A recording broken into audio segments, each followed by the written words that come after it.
Live. We're doing it now! Any hoodles, there is a lank. Oh, there it is.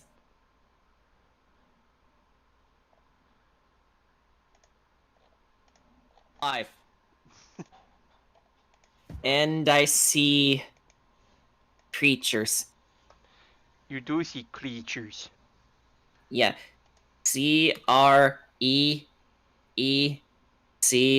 Creechers. Me. So, Indiana, protag. hey.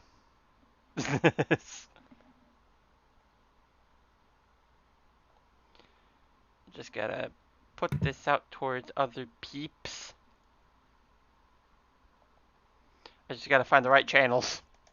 Yeah.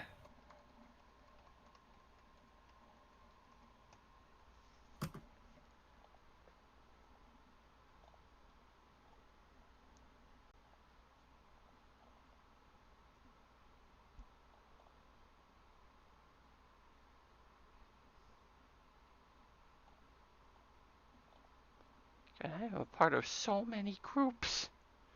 And they keep changing their icons. I keep forgetting what's what. Uh, Mr. Maniac, I don't, I have no words.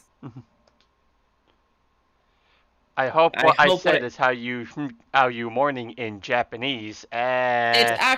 it's actually spelled like this. But good try.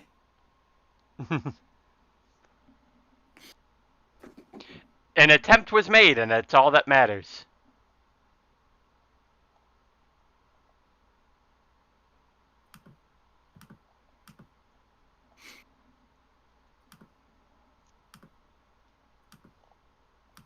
All right. So, um, Pokemon music might be a thing. I mean, yeah, there's going to be some Pokemon's music in the playlist.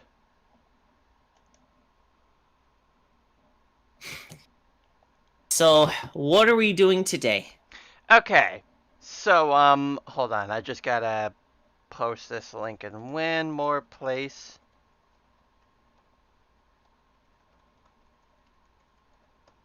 Actually, scratch that, two more places.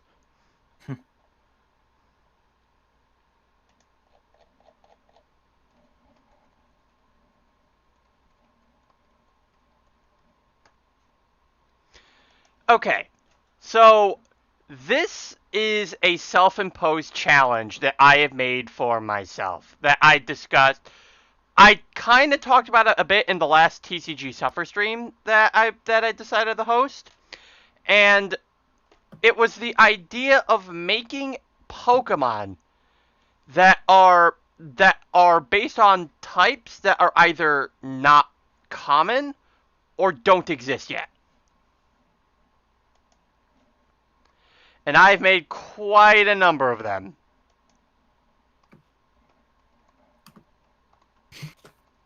Sorry about that. Nose. Uh, And the other thing too about this is that I decided to go above and beyond with this one because not only did I make designs for them, I also made stat distributions and I even made some Pokedex entries for some of them. Yeah, and gotta say from what he's shown us so far, they're very well thought out. Yeah. And honestly, I want some of these to be actual Pokemon. Oh yeah, like I've showed Jordan a good number of them because he was of course going to be one of the people who joined me on this stream to see what I was going to be doing. Because why not? It's not a realm live stream without Jordan popping in every once in a while. I mean, yeah, I love Pokemon, unlike most people. Unlike Also, most. Mr. Maniac, you probably said it best. This is a Build a Pokemon Workshop stream. Yeah, essentially.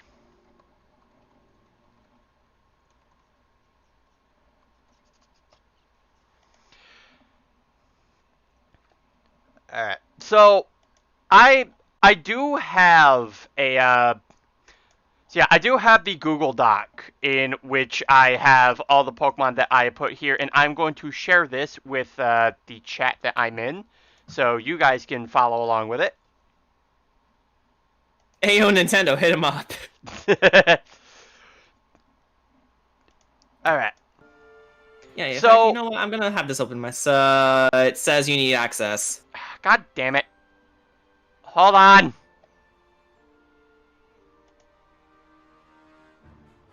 Jesus, Google, not everyone is a child snatcher or an identity thief.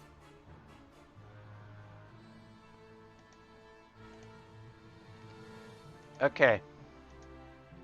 Okay. Hold on. There we go, it's working now. Actually. There we go. I changed the link, so it should work for you. Alright. Yeah. Okay. Anonymous frog. Okay, so Ribbit.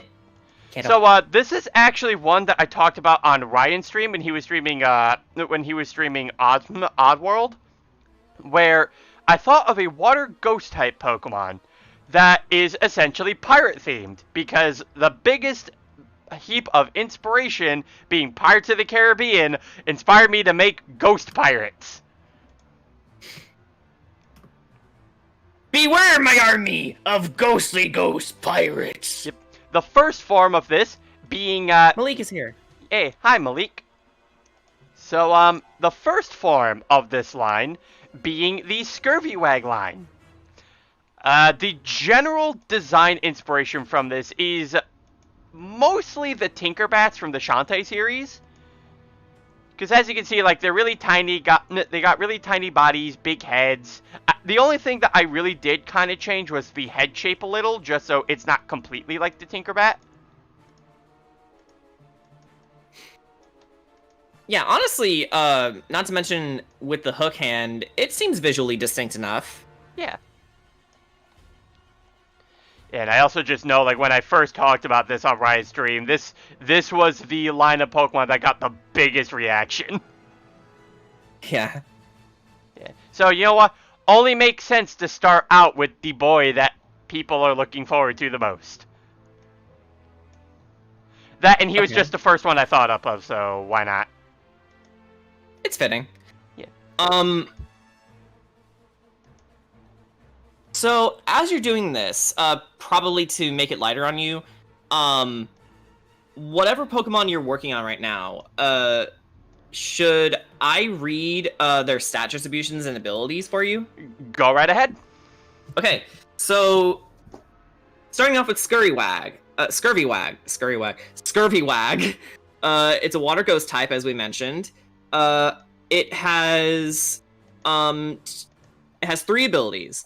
2 standard ones in Pickpocket, and a second one in an original ability named Swashbuckler, which deals extra damage with slashing attacks. Yep. And it also has the hidden ability of Frisk. Yep. So for slashing attacks, that includes things like slash, dark slash, cut.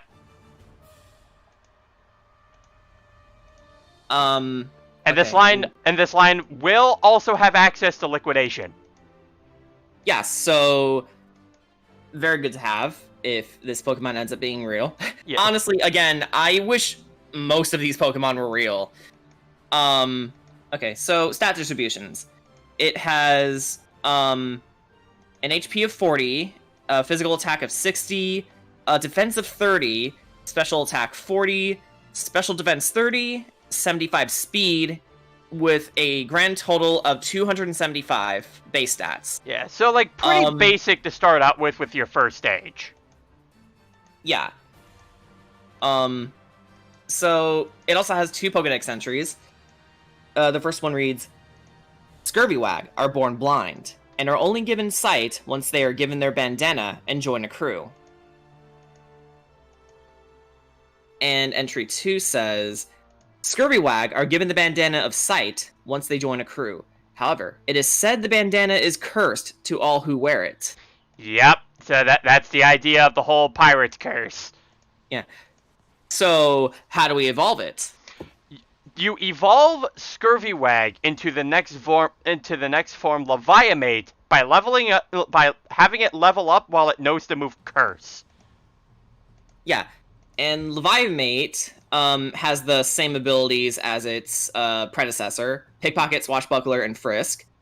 It has an HP of 70, an attack of 80, a defense of 55, special attack of 45, special defense of 55, speed of 85, all leading up to a grand total of 390 base stats. Its Pokedex entry then, or entries, reads, After evolving, the Leviamate is subjected to a curse that makes them more aquatic-like. With the second one reading, the longer a Leviamate survives, the more aquatic features they begin to achieve. Some even have their tongues replaced by fish Pokemon. Oh, what the fuck? That's actually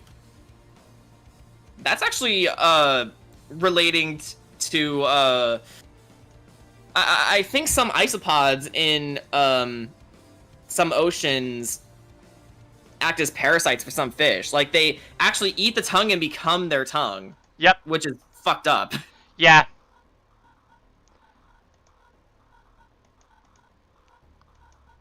A family game! But you know what? That just pertains to how much you really understand Pokemon. So that just ups my appreciation for these Fakemon even more. Yeah, like, I try to be not just authentic with with what I would consider like Pokemon abilities or even Pokedex entries, but even down to just drawing them in general, because the Pokemon art stuff. Because I know I think Ken Sugimori actually talked about this when he was talking about how he designed some of these Pokemon, that there actually is a design philosophy, which I feel is an instance where I feel a number of different fake Pokemon tend to lack in the department, where people try to make a lot of like super extremely detailed Pokemon that look like super, like, you know, they look super eye-catching and they're like easy to pick out of the crowd, but it also kind of undermines the idea that Ken Sugimori has to some Pokemon designs, where the idea is he wants some of these Pokemon to look even some of the ones that look more terrifying, they're at the very least approachable, and that any kid would want to have as, like, you know, their buddy, their friend. Yeah. And kids aren't going to want to train something as imposing as Kyurem Black and White. Yeah. And honestly, I don't mind most Pokemon, but I will say from a design philosophy, I would say Kyurem White and Kyurem Black, you know, the fusion forms of Reshiram, Zekrom, and Kyurem in Black and White 2, is definitely one of Pokemon's weaker designs. Well, I mean, because they're just kind of over-designed. I'm okay. To give them some credit, Legendaries, I feel, are the only exception to this rule, because they should look larger than life, because they are Legendaries. But when when you apply that design philosophy to, like, basic vanilla Pokemon, I think you're trying a little too hard. Yeah. Okay. So, moving on to the final form, Crackton. It has Pickpocket, Swashbuckler, and its own hidden ability, Captain's Orders. Yep. With it, ally Pokemon are immune to status effects and moves that cause redirection. Alright, so to pretty much give clarification to this, they are immune to moves such as Follow Me. They're also immune to being confused. Like, they will never hit themselves or an ally Pokemon when confused. Which, honestly, that's not even an ability yet, which could actually throw people for a loop if it existed. So its stats, I'm actually pretty excited about. It has an HP of 105, an attack of 130, a defense of 90, special attack of 45, special defense of 90, and speed of 65. with a grand total of 525 base stats. Yeah. So it's a beast. Yeah, I kind of based its stats a bit off of Incineroar, making it a physical tank.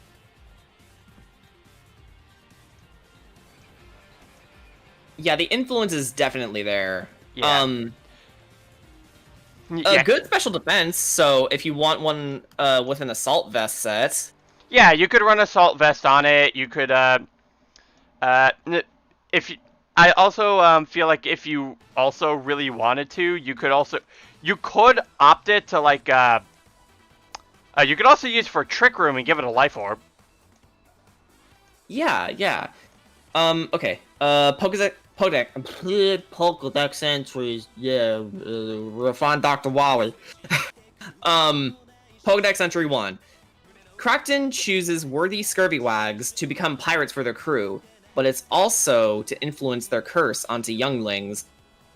Okay, was I talking about Star Wars while you were writing that? Because younglings is usually a Star Wars term, for some reason. Maybe. I saw a security hologram of him kidnapping younglings. Actually, Fafa, I heard that during the original filming of that moment, the guy who played Obi-Wan, when he said that line, Ewan McGregor? Yeah, Ian McGregor, he actually had to cover his mouth after he said that line because for some reason, every time he said it, he couldn't stop laughing. Oh my god!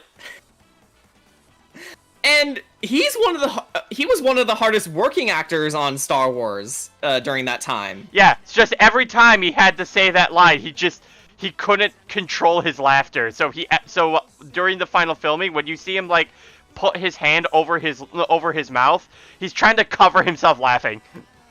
Yeah, but it looks like shock.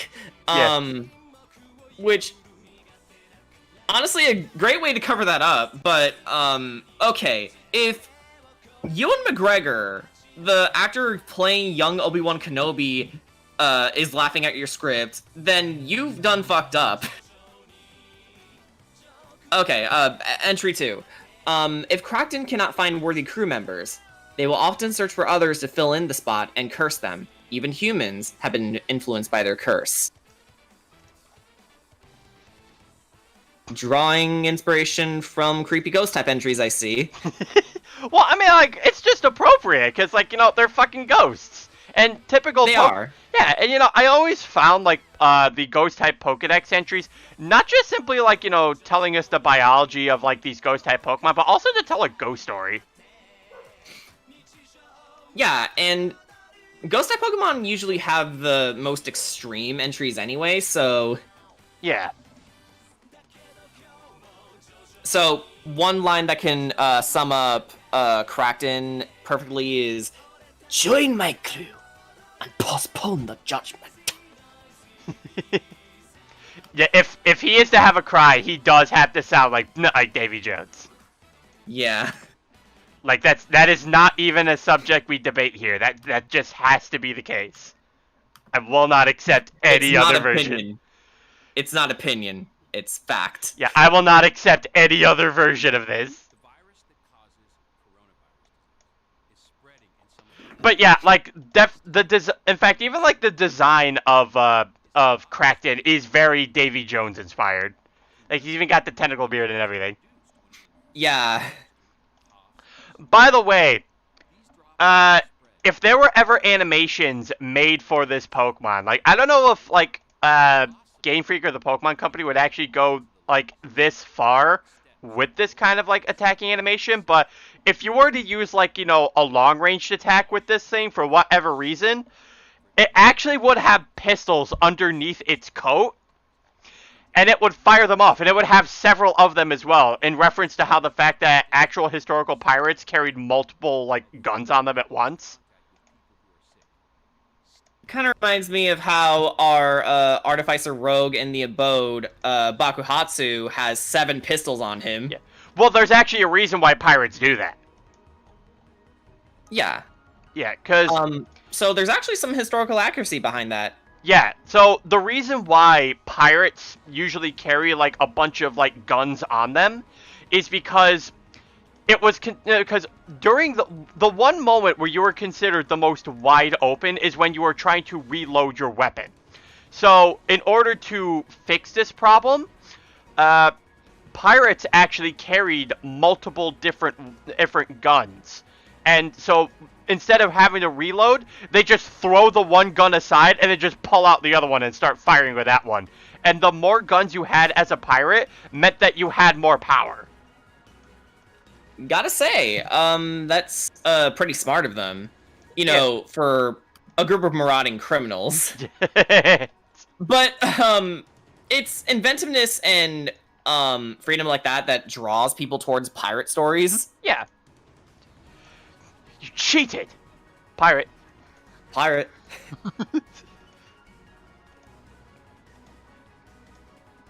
I still you think really need to. Yeah. I still think one of Captain Jack's best lines is, "Did everybody see that? Because I will not be doing it again." That's my favorite line from him. Another favorite of mine is when he was fighting Will for the first time. You know, when they met in his sword shop. Yeah. And they got into the conversation a little deeper into the conversation, where Will is talking about his craft, why he did it, and he's like, "You really need to find yourself a girl, mate, or perhaps the reason you haven't is because you already found one, or perhaps incapable of wooing," said Strumpet. You're not a eunuch, are you? Looks down. To this day, I still don't know what eunuch means. You want to look it up? Okay, how do we spell it? I'm not the most certain on that. It'll probably correct it for me. Yeah.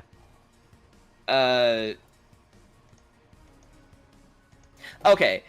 A man who has been castrated, especially in the past, one employed to guard the women's living areas at an oriental court, or an ineffectual person.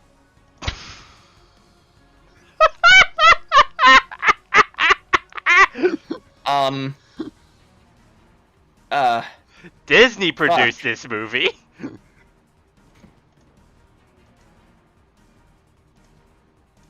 Holy bull testicles, Batman. My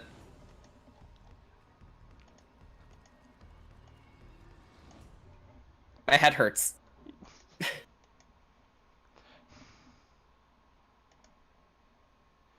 Oh, several hours ago, I updated my phone to the newest stuff, and my god, the aesthetics and mechanics on some things are drastically different than before. Yeah. Yeah, some updates just outright change the layout of things, and depending on the person, that could be freaky.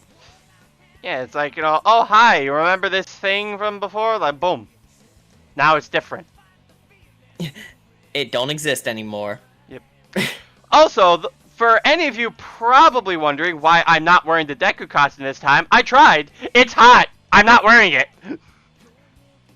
Yeah. Yeah, like things are finally heating up. Yeah, like before I started streaming, I'm like, okay, yeah, no, I can't wear this. I gotta take this off. Yeah, I can attest to that. Alright, now the other thing too is that for these drawings, I'm not gonna do the shading just yet because I kind of want to see if I can get through as many of these as I can. So for the time being, it's just gonna be solid colors. Yeah, that way we can get through them faster. Yeah. And also because as a result, I am not making shiny alterations of any of these. Cool as they would be, it would just take too much time. Yeah, it would. Like, I'll probably shade them, like, while I'm not streaming, because I do plan to upload all of these to Twitter. Mm-hmm. Yeah, and I'd rather they be, more presentable in that case, instead of just simply solid colors. But for now, just to speed things along, I am going to just stick specifically towards just solid colors. Yeah. Speaking of Twitter and art, though, it seems like every update they make, makes getting your art seen harder and harder, and I can definitely attest to that. Like, if you haven't been drawing in a while, or if you haven't uploaded anything in a while, it's like the algorithm completely forgets about you when you finally do, and that's demoralizing. I mean, that's also the thing too. That's also just a lot of like sites in general. Like if you don't post a lot, then like you just don't often get seen all that much because appeasing to the algorithm, unfortunately, is the only means of actually getting yourself shown out there. Yeah.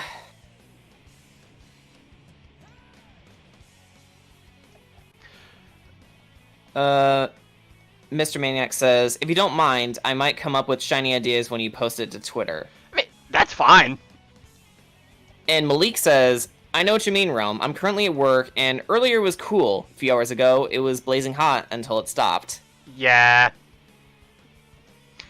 And of course, the other fun thing too, especially in my workplace, all the bugs! I can't tell you how many mosquitoes I had to swat during my last fucking night shift. Yeah, yikes. The worst I have to deal with is, physical stress as well as the dish room, getting hot here and there. Yeah.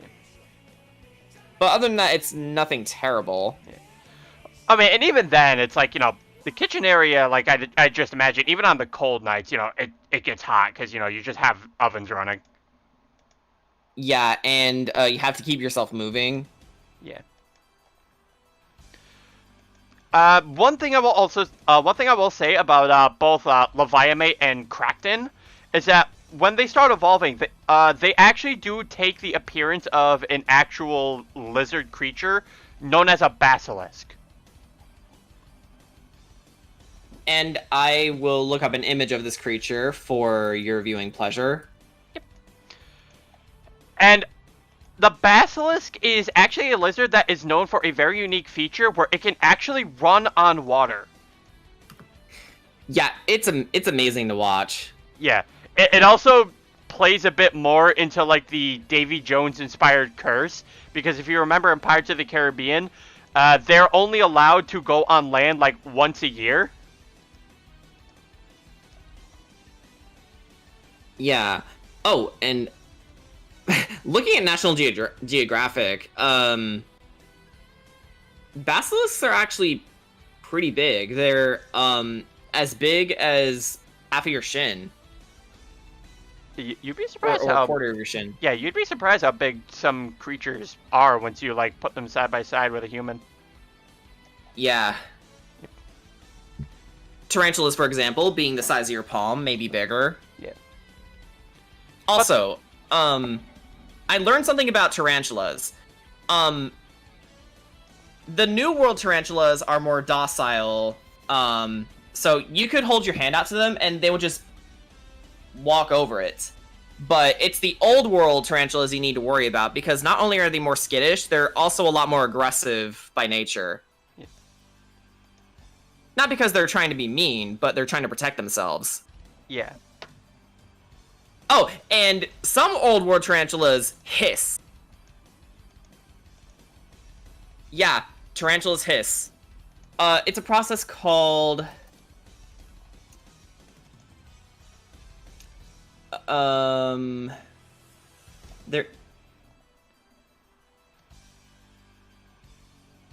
There's a sound for this.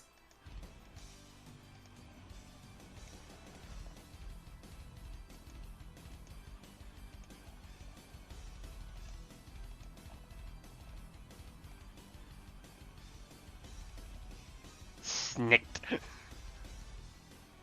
Yeah, we'll call it snicked for now until I find it. But yeah, stridulation. Stridulation is what it's called. What they do is they rapidly rub their fangs together, and it sounds like hissing. And apparently it can be loud enough to where you can hear it from a mile away. Old World tarantulas are scary, bro. I know they hiss. I played Animal Crossing. They hiss in Animal Crossing? Don't start with me and bugs. Me and my sister had to deal with a big water bug stuck on some tape on a vent in the bathroom at my home, where most critters get in the apartment. Ooh, water bugs are the worst. Yeah. Also, that's a common misconception. Arachnids are arachnids, not bugs. Okay, Spider-Man. It's true. Like, you don't call scorpions bugs. But no, I just still love that. I just still love that moment though. It's like in Spectacular Spider-Man. It's like, well, see, that's actually a common misconception. Yeah, that's exactly what I referenced. And you know what? Fuck it. Well, it's one of the only few like good quips in Ultimate Spider-Man. It's in Ultimate Spider-Man. It's arachnid, and you call yourself a doctor. Alright, Ultimate Spider-Man, you win this round. But that's like only a couple of W's to your name. Yeah, it's like beating low-tier God when you're Darkside Phil. That's not exactly an honor. Or you know, the other way around, because that did happen. It's like, oh, good job, you beat Darkside Phil. Woohoo. What do you want? A trophy? I want your money. No. Come on, man. We don't do streaming for free. I do. I do too. I mean, I do have a donation widget if people want to donate, but I often don't press it. Yeah. And It's a thing that if you want to donate, you can. Yeah, and it's like, you know, I do like hope eventually this account is eligible for like super chat, but even then it's like it's not something I'm super pushing for. Yeah, I just noticed the wording I had Mounty. But you know what I mean. Arachnids are arachnids, but water is wet, XD. It's what? Water's wet? I thought it was hot! Who the fuck told you? You've been drinking, firewater? Firewater, what? I've been drinking gasoline. That's the best firewater. Not very healthy for you, though. In fact, it kind of kills you, but... On the topic, who's your favorite Spider-Man? Mine is 2099. Asking the real questions here. I'm gonna be boring and say classic Spider-Man, but my favorite version. Honestly, I have two favorite versions. One is Spectacular for the younger Spider-Man, and my second favorite is the Spider-Man from Spider-Man PS4. I just love that interpretation in particular because not only is he a more experienced Spider-Man, he's sort of the peak of what I expect Spider-Man to be. Like, he's quippy, sure, and awkward, but also he's a genuine human being. Like, I don't know how many of you played the game, but there's a moment where he meets Miles, you know, saves him from a bunch of muggers, and soon afterward, he talked about things that would help Miles out in the future, like if your opponent's bigger, you gotta be quicker. And then he actually stopped and taught him some basic self-defense mechanisms, even getting himself punched in the face. Like, I love this Spider-Man. Toy Spider-Man is entertaining, the emissary of hell. If I'm to have a favorite, I really like Spider-Gwen. Yeah, Spider-Gwen's cool. Speaking of tarantulas, I saw Lockston's video on his explanation on bug-type moves, to which he explained pin missiles were where some real-life bugs can shoot their needles like missiles, and said there's a tarantula that can do the same as well. What world do we live in where spiders and bugs can do that? Earth. And it's not necessarily shooting needles, rather than they're rapidly rubbing their legs so their fine hairs can irritate predators. And if you breathe that in, that's even worse. Buddy, allow me to showcase the very fact that frogs actually can throw up their own stomachs. Very true. It's like the thing that Suyu mentioned in My Hero Academia, where she said, "Oh, I can throw up my stomach to clean it." Yeah, frogs actually can do that. Yeah, so not only are they the biggest eater, probably the biggest eaters in the animal kingdom on the amphibian side, they can also expel their own stomachs. Because apparently vomiting wasn't invented for them. Yep.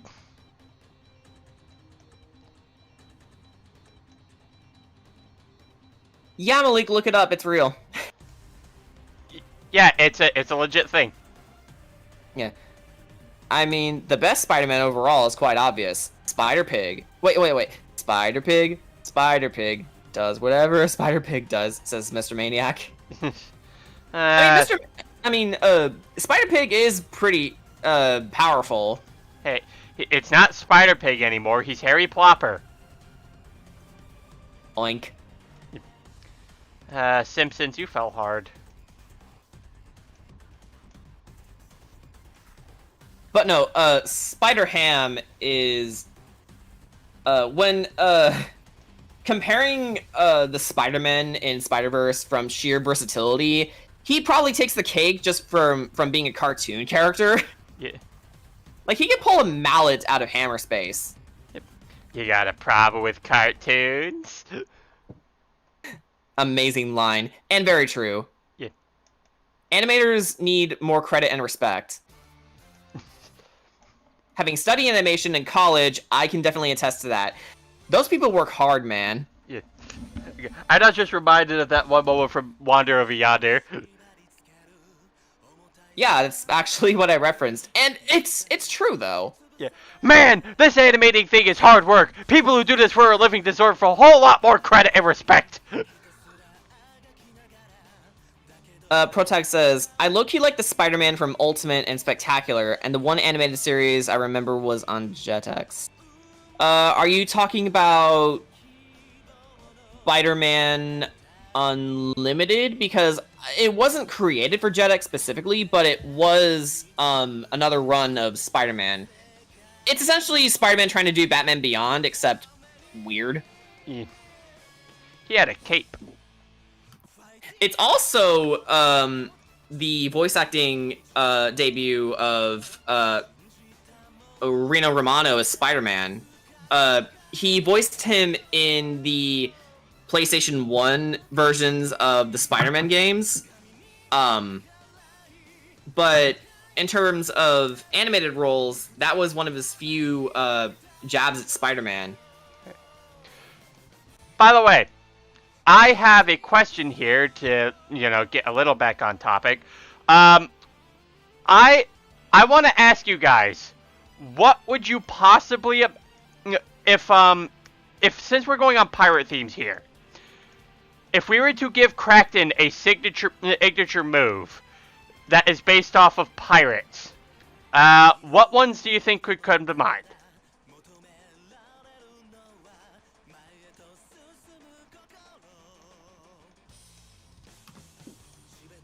I'm trying to think of that myself. Yeah, because I have one idea, if you guys would like to hear it. I mean, it's your stream, go ahead. Yeah.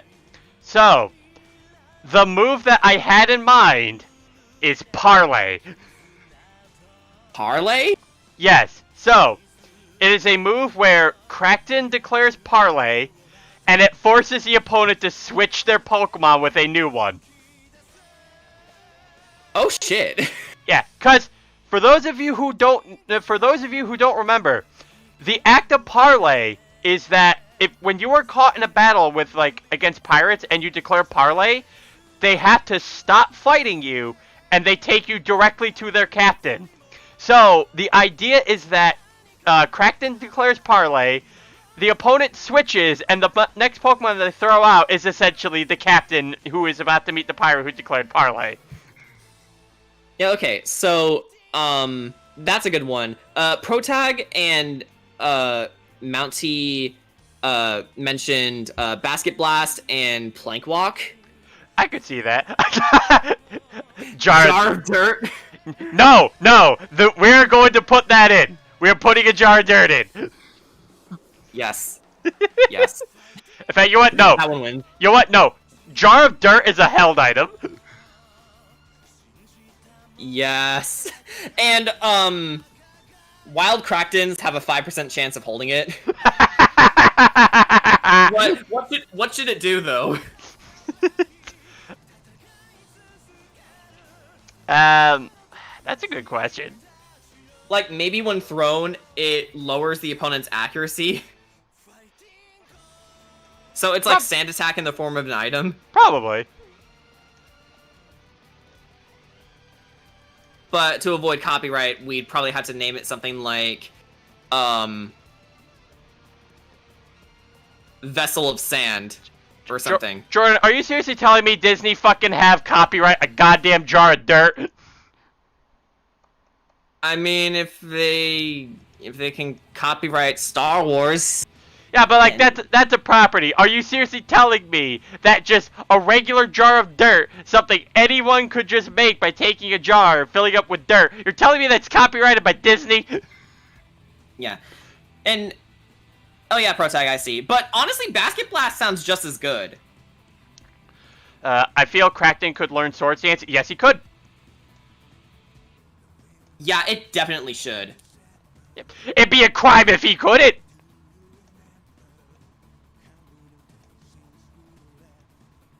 A sand basket?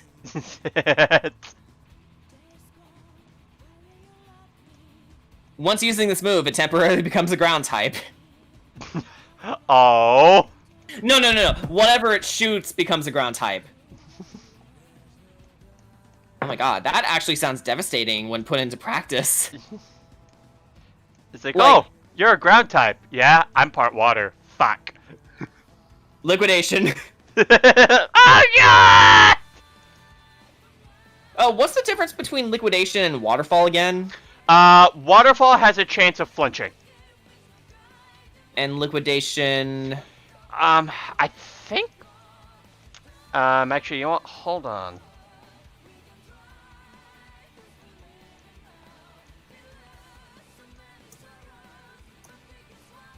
Oh, it has a 20% chance of lowering a target's defense stat.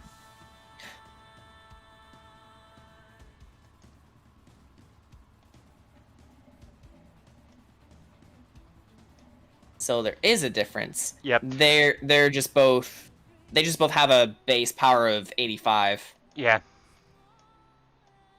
Next you're gonna say Nintendo copyrighted throwing barrels. Nintendo copyrighted throwing barrels. And there's your JoJo reference for today, bitches! No Danny to relish in it. Where are friends anyway? Probably busy. Yeah, well, it's Memorial Weekend, so... Oh, yeah, that's right. Yeah. In fact, I still have to work, though. Yeah, I've already looked at my fridge, and I already see corn on the cob there. I'm like, oh, I know what's happening. Which, by the way, if I do ever end up having to leave for dinner, I actually am going to start another stream where I resume all of this. So don't think this is the only time I'm streaming today. Yeah. Unfortunately, I'll have to leave around 6:31 my time, so I probably will unfortunately not be able to join you for the rest of this. That's understandable. Yeah, that's actually kind of the reason I wanted to stream earlier this time around, because I wanted to at least still, like, try to have you. Ah, thanks. Yeah. I give you head pats. Ah. Head pats are nice. Yeah. So, I guess on my side of things, yesterday I streamed a little bit more of Dust and Legion Tale, and oh, hang on, Malik says something. Speaking of moves, Pidgey, despite the Pokedex saying they can do it, can't learn Peck. Why can't it learn Peck? It's a fucking It's a fucking flying type. Hey, Malik, want to know another thing of bullshit? Despite the fact that the Pokedex says that Gourgeist sings to its prey, it can't learn sing. What though? I thought for a split sec you were gonna say you would start a new stream of you eating dinner. Yeah, welcome to our mukbang. Here's some ASMR. I probably mispronounced the fuck out of that. Is it mukbang or mukbang? Oh, Hang on. Mukbang. What was I talking about? Oh yeah. Yesterday I streamed a little bit more Dust and Elysian Tale. I fiddled with some settings, but I don't think they really I don't think it really went too well, because at the start of it, the quality just kept going all over the place. Yeah. Like, it would be fine one instance, and then, oh wait, we're having problems. Oh wait, now we're not having problems. Oh wait, now we're having problems. So I lowered the quality, the FPS from 60 frames per second because I wanted to try it to 48, and while it had some initial problems, so far so good. Hopefully when streaming Xenoblade Definitive Edition, when my copy gets here on June 2nd, it should be smooth sailing from there. Pun entirely intended. Yep. In fact, speaking of curses, though, in Dust and Elysian Tale, we got cursed. Yeah, we did. And to remove it, I had to lose a battle, and I was fine. Yeah. And then Reed is like, "Oh no, the trees are spreading lice. We have to cut them all down." Goodbye, Reed. Goodbye, Reed. Okay, it's mukbang. Mukbang. There we go. But can Picky Peck learn Peck? Can it? Hang on. It should. Picky Peck learn set. Let's find Peck. Hey, Control F. I looked you up. Okay. I want. Yep, it learns Peck at level 1. It also learns Drill Peck at level 27. Good. And then it becomes a toucan and its beak fucking explodes. Yeah. And apparently Volibye can learn Fly despite being a fletchling. And for more silly Pokemon stuff, Wooloo and Caparaja can make an egg. A steel elephant can get it on with a sheep. How? I don't know. How does a Skitty get on with a Wailord? Yeah, I was gonna say, that's not the weirdest breeding combination Pokemon has come up with. Honestly, you want to know an even weirder one? Yeah. Gardevoir and Muck. Yeah. Gardevoir counts as an amorphous Pokemon, and yeah, apparently they can fuck poop.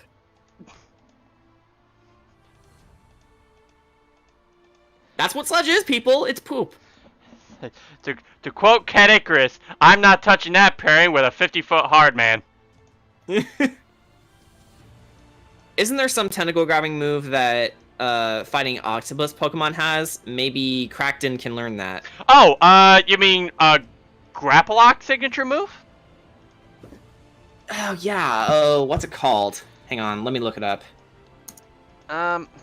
Signature move. Okay. No,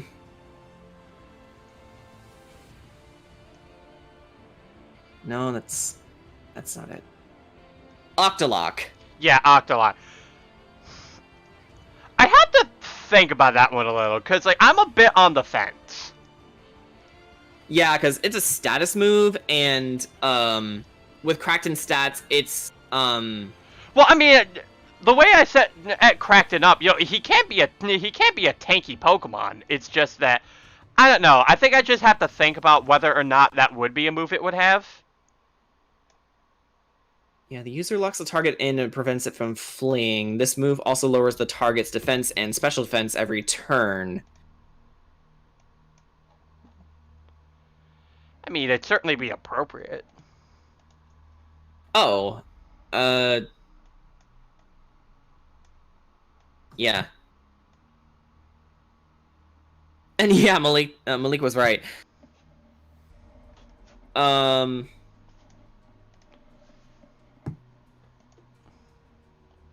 oh yeah. So other than Xenoblade news, um, last night before I went to bed, I suddenly got the inspiration to start writing. Because I do plan to make a webcomic one day featuring my D&D characters. And I'm actually rather proud of this one. So it'll be titled Phantom of the Forest. My ranger, Alexandra, is the main character. And the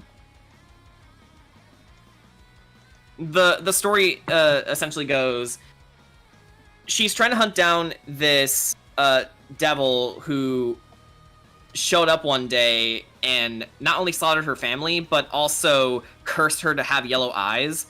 So she's in the process of hunting it down while also protecting and helping people wherever she can, because, you know, rangers usually defend the border between the mundane world and the fantastical one. So already it sounds a bit like The Witcher, but I'm trying to formulate a way for it to stand out on its own.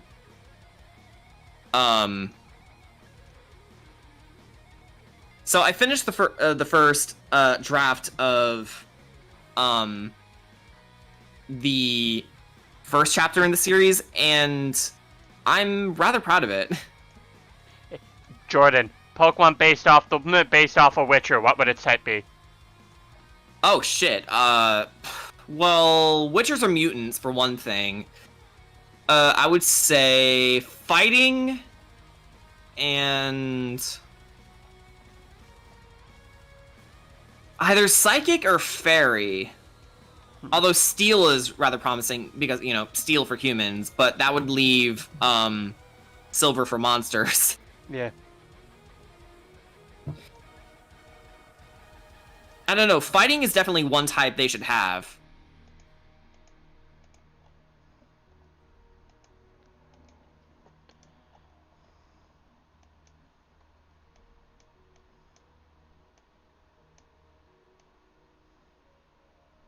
Damn, that's a hard one. Fighting fairy. Yeah, I think that fits.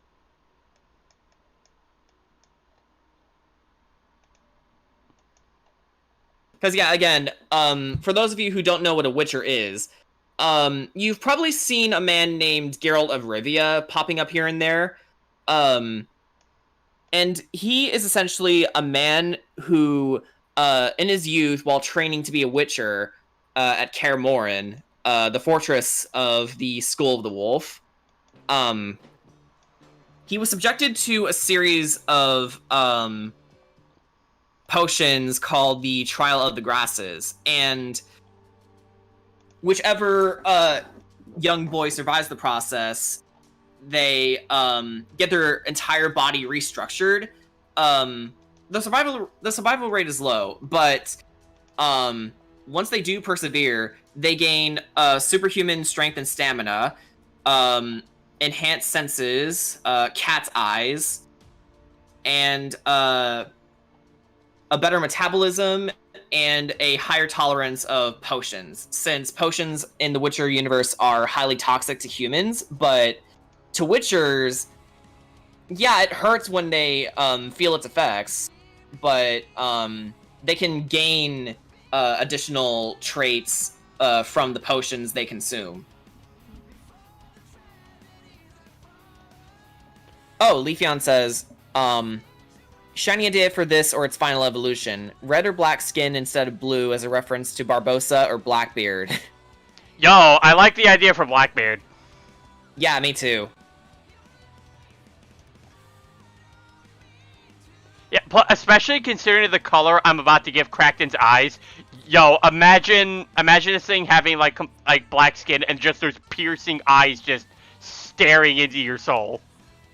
Yeah. Mr. Maniac. Stupid idea for a Pokemon. A human that just thinks they're a Pokemon, normal type. Mr. Maniac, what are you talking about? That's just the Pokemaniac. Yeah, that's just a Pokemaniac class. Yeah. Although I know keep your fetishes to yourself, man. Although I know Valerie from XY. I know her thing is that she says that she wishes to become a Pokemon. Yeah, and many fans theorize that she was, I think it was either she is a Pokemon masquerading as a human, or she, like you said, wants to be a Pokemon. That being said, I don't care what people say, Valerie is cute. Valerie's adorable, I agree. Yeah, stop making fun of her eyes, they're precious. What did you just call me, Jordan? A Pokemaniac? What, you got a problem with it? It's Mr. Maniac to you, motherfucker. Bitch. Yeah, it's like, that's Mr. Maniac to you, motherfucker. But yeah, no, Valerie's eyes are adorable. Stop making fun of her. And some people can have eyes like hers. I mean, probably not as exaggerated, but it is a thing people can have. Valerie is a beautiful gem. Yes, I agree.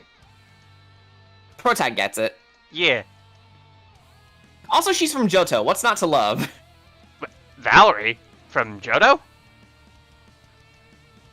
Yeah, Valerie was originally from Johto, and she moved to Kalos. Huh. First Yeah, time they hearing talk about it in the game. Huh. Guess I forgot about that. Yeah, unfortunately, Gen 6 is a rather forgettable region for most people. Yeah, I mean, like, I like a lot of the trainers and even the gym leaders there, but as a region as a whole, Kalos is just very forgettable. It's mainly just it feels like it was just mainly a setting that was an afterthought, but used as a basis for Mega Evolutions. Yeah. Which sucks because France is a beautiful place. Yeah. And, also, not as much emphasis on food as you would expect, which is a crime. Although I will say, I will have to thank Kalos for at least existing for one specific reason, because without it, I would not have my boy Greninja. Or your champion, Diantha. Yeah. Fuck you guys, Diantha is a queen. She is a queen. Like, yeah, she's one of the easiest champions, I will not deny that. But she is queen.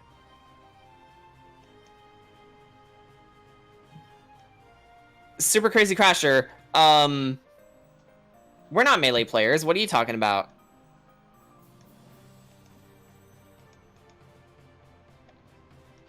Oh, hello, Stinky. Yeah, we're not melee players. Gen 6 is basically the middle child who gets the short end of the stick in a lot of cases. I feel attacked. Oh. That hits too fucking close to home. Favorite Pokemon? Espeon. Greninja. Yeah, that's pretty much it. I mean, unless you want us to discuss our other favorites, you know, to make it interesting. Yeah, I mean, I know, I actually can list off, my top 6 favorite. Mimikyu, Superior, Tyranitar, Gardevoir, Typhlosion, Greninja. Huh. Funny enough, that fits into a team. Yeah. That's the team that I used back in, the Sun and Moon. Yeah. Along with Espeon, my favorites are Gardevoir, Dragonite, Venusaur, and Infernape, and Hatterene. Yeah, I was just about to say, wait, hold on. I thought Hatterene was gonna be somewhere. I had a feeling I was missing someone. I was like, oh yeah, Hatterene. My third favorite Pokemon. Yeah. Coincidentally, 3 of my favorites are Psychic types. Jordan's Psychic type gym leader confirmed. Probably the dumbest Psychic type gym leader because I have no Psychic powers to speak of, and I struggle with math and basic communication skills. I'd be an interesting Psychic gym leader, at least. Listen, I don't think Tate and Liza have Psychic powers either. Don't they? I don't think they do.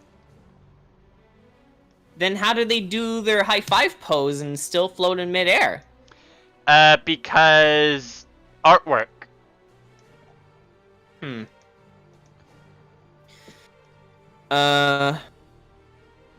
Greninja, Lucario, Mewtwo, Gardevoir. Okay, Hey. technically my favorite Pokemon is Shadow Mewtwo, but since he was never in the official Pokemon games, I don't typically include it. Caesar, Weavile, Hydreigon, Rhyperior, Electivire, Magmortar. Okay, speaking of Magmortar and Electivire, Game Freak, why are they not part fighting? Why aren't they part fighting? Why, Actually? in God's name, are Electivire and Magmortar not part fighting? Yeah, don't they learn a lot of physical moves? Yeah, they do. Yeah, so why aren't they part fighting? So yeah, like, especially Electivire. Why is that boy not getting stabbed on his fucking brick break? Yeah, to be honest, Game Freak honestly needs to start retconning some types. Like, okay, I can understand not wanting to change a Pokemon too much just from their type alone, but Gardevoir is just fine, and it was originally just a pure Psychic type. Yeah, so same with the Marill line. Or the Jigglypuff line. Yeah, they were just straight up. Yeah, and Clefairy, they were just straight up made into fairies. Yeah, so it's okay, Game Freak. Take some fan suggestions, take notes, pull a Sonic Mania, have fans help you. Why are you doing this to yourselves? Stop overworking. Anyway. Like, that just bothers me so much that Electivire's not part fighting. Like, why? You should be. Get stabbed on Brick Break already. Okay, Mr. Maniac says, okay, Brian, say any character in the Smash roster. Whoever you say, I'll play a match with them. Palutena. Yeah, Palutena. Hatterene is my favorite. No, my third favorite. Cool, Jordan, but don't express strong emotions. I always bring this up when it comes to Pokemon with who are known for bad temperaments. If you train them right, you can weave that out of them to some degree, I believe. Like, Yeah, it's no different than training an animal to stop biting your hand when you are trying to play with them using toys. Yeah, or to put, like, an actual Pokemon example, Gyarados. Yeah, Gyarados! Like, I find it hilarious when people read the Pokedex entries and take it as sheer fact, and, like, this is how they are 100% of the time. When, I don't... You know what? I'm gonna use the anime as an example. Remember the Rapidash episode in the original run? Yeah. Where, depending whether it likes you or not, you can actually ride on its mane and its flames won't even touch you. Yeah.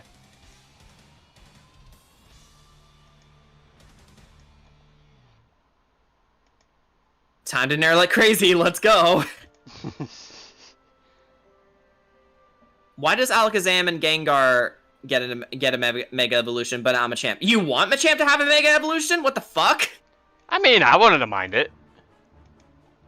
It's already powerful! Yeah, but it's also slow as shit. Ah, that's true. Super Crazy Crasher doesn't know what's going on. Okay, so, this is a self-imposed challenge that I've given myself, where I am making fan-made Pokemon for types that are either not common or don't exist yet. And right now I am working on a water ghost type Pokemon where the evolutionary line is pirate themed. It is, the very idea is that they are cursed pirates that, yeah, eventually evolves into a captain that recruits more into becoming ghostly cursed pirates. Yeah, ghostly ghost pirates. And the evolution line in order is Skirbywag, Leviamate, and Crackton. Yep. Right now I am working on Crackton. Yeah, you're working through these pretty fast. Well, again, that's the reason why I'm not shading these. Yeah. I can see Electivire, but not Magmortar. Also, if Magmortar were to be part fighting, people would bring up the too many firefighting types. Also, I was joking with Hatterene. Sure you were. Okay, can I just make a hot take? Yeah. Pun intended. Firefighting's a good type. You guys are just crazy. Okay, to put it in a nicer way. I can understand having 3 fire types having the same type from generation to generation. But one, they've stopped that after generation 6. And even then, it's a good type with decent coverage. It may not be the best type ever, but it's definitely far from being worthless. Well, I think more so the main issue that came from it was not so much the type by itself. Because, yeah, the typing is very good. Both Blaziken and Infernape both prove that it is good. But it came from it comes from the notion that we have 3 generations in a row where our starter evolves into a firefighting type, and it wouldn't be as bad if Emboar actually did something different with it, did something good with that typing, which it kinda doesn't. I mean, seeing as I'm an Emboar fan, I'm going to agree to disagree. Although I will say, it's trying to be an HP tank, and for the most part, it does its job well, but it's not very remarkable. Yeah. The only problem with Emboar, it can learn Scald, which is awesome. Yeah. The only problem that being an HP tank with someone like Emboar is a bit tricky with that typing that it has, because it's weak to a lot of very common attacking types. That is true. Yeah, like it becomes weak to water, ground, rock, psychic, flying. Oh wow, it actually has a lot of weaknesses. Yeah, so being a HP tank can be kind of hard, especially with a base speed of 65. Yeah, so as a way to get around this issue, both Blaziken and Infernape are decently fast. Yeah. I mean, if your name is Wolfglick, you can make Emboar work, because he's done it. Yeah. But, not all of us are Wolfglick. Emboar is a decent wall, Superior is the best of the 3, and Samurott is the honorary dust collector of the 3. Hey, be nice to Samurott. It's trying. That being said, buff Samurott. Third, nice. Yeah. Yeah, buff Samurott. So, yay. Buff Samurott Jack. Yeah. And yes, I do name my Samurotts Samurott Jack. You know why. I mean, given that the gender ratio is mostly male. Yeah. But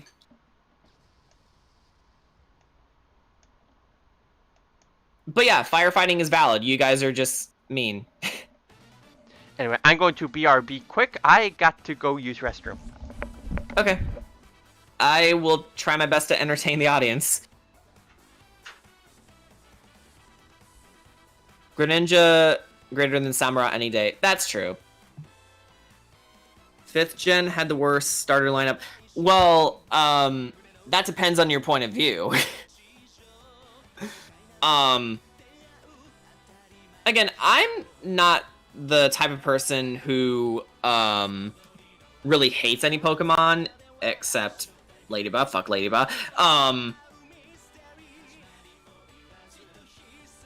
Because I try to look at every Pokemon and see whatever merits they have as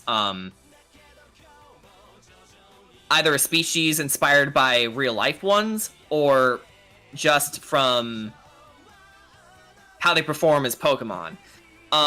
Having used Emboar more than Samurott with every subsequent run of Black and White that I've played, it's versatile and it's good at what it does. Although on a competitive scene, yeah, I would say that Superior is probably the best, but only assuming you have its hidden ability. Yeah, I'm with you, Mr. Maniac. I disagree entirely. I love all Gen 5 starters. I used to be a major fan of Samurott, but Emboar just... it's way cooler in my opinion. Is it the best fire starter? Probably not, but I like it. Also, I return. And Samurott, when I did use it, oh, welcome back, Brian.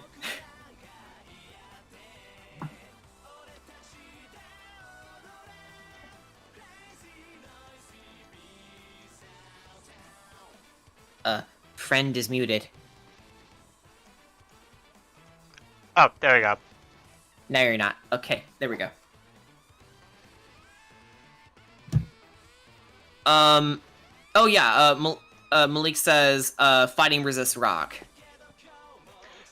Oh. But does fire fighting resist rock? Yeah, it does, because in that case, hang on. In that case, it's seeing as we're talking about Emboar, let me look up its weaknesses. Yeah. Because, like, there are some type combinations where it actually loses resistances, like, Ground Steel loses its resistance to fire and becomes weak to it. Oh, yeah. Rock is neutral damage to firefighting types. Okay. We learned a thing.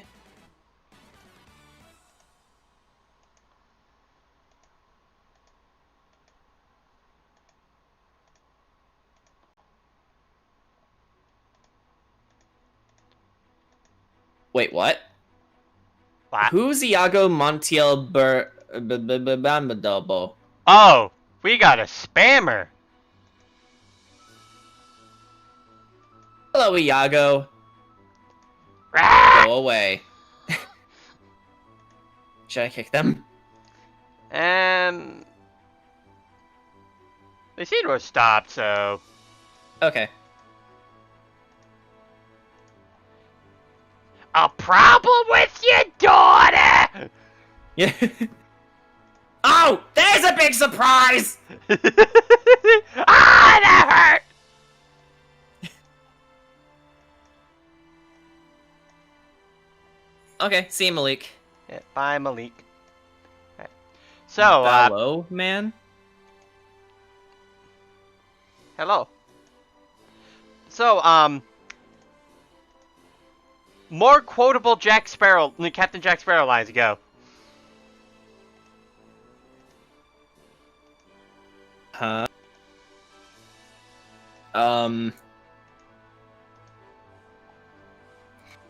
I haven't seen Pirates of the Caribbean for a long time. Me? I'm dishonest. And you can always trust a dishonest man to be dishonest. It's the honest ones that you have to look out for, honestly. Because you'll never know when they're about to do something incredibly stupid.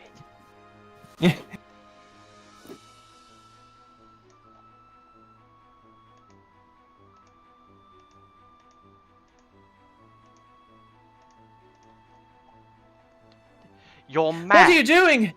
All the food, the shade, the rum. Yes, the rum is gone. Why is the rum gone? One, because it is a vile substance that turns even the most kind-hearted of gentlemen into savages. And two, that fire is at least 50 feet high. The entire royal kingdom will be looking for me. You think there's any chance that they will possibly miss it? I'm gone. Elizabeth. And I believe in the third or second movie, why is the rum always gone? No, Puts his hat on. no, that was the second. That was the second movie. Second movie. Yeah. Why is the rum always gone? Also in the second movie, Elizabeth, hide the rum. Yeah.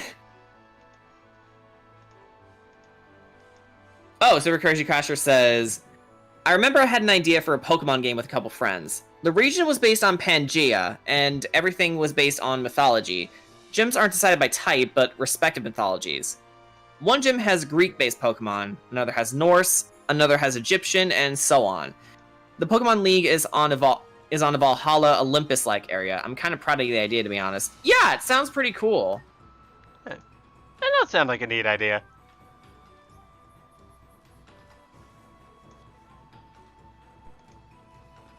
Yeah, certainly beats the standard like gym formula that Pokemon have been using for years. Yeah, definitely. Yeah, because usually they just stick to the setting no matter what. Well, not even just that, they just stick to a typing. Yeah, and a typing. Honestly, I want more multi-type gyms. That is something I completely miss.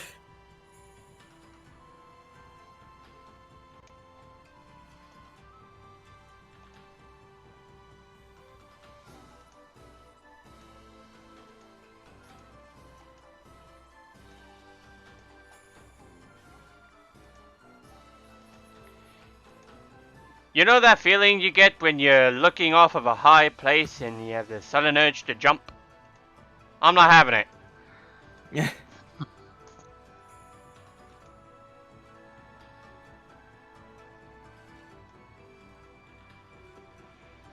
Wait, hold on, slow down. So, we're all killing each other on the account that he wants to kill him. Where's the sense?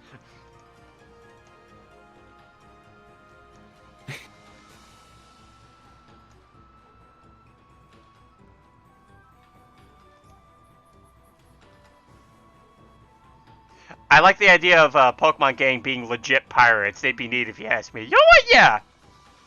Same here, yeah. But you know what? Team Aqua need to make a resurgence and declare themselves pirates.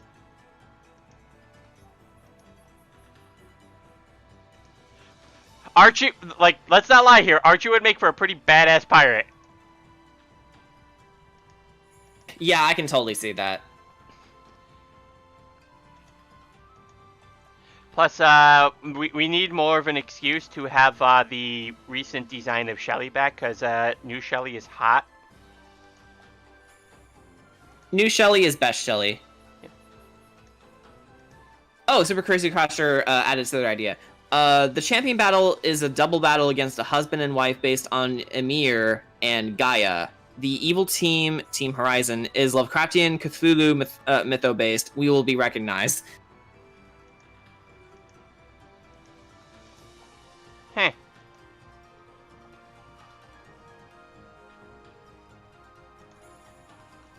I know I probably mentioned this somewhere else before. The Protox better be packing heat. No. I know I probably mentioned this somewhere before, but while I understand the theming around Lovecraftian stories, you know, we live in an uncaring universe, and oh no, everything is decided by these fucking abominations. I kind of find them depressing, so I tend not to favor them very much. And I know that's also the point of it, too. Yeah, which is why I appreciate Eternal Darkness, because at the very least you defeat those evil gods, I think. And you can fight back from their monstrosities. Yeah, your sanity still goes down because of the sheer nature of their existence, but you have a chance. Now, the question, could Kratos kill them? If you tried hard enough, yeah. I mean, he's already crazy, so... Yes. Cthulhu! And then Cthulhu would probably respond with something like... or something like that. Boy, kill them now!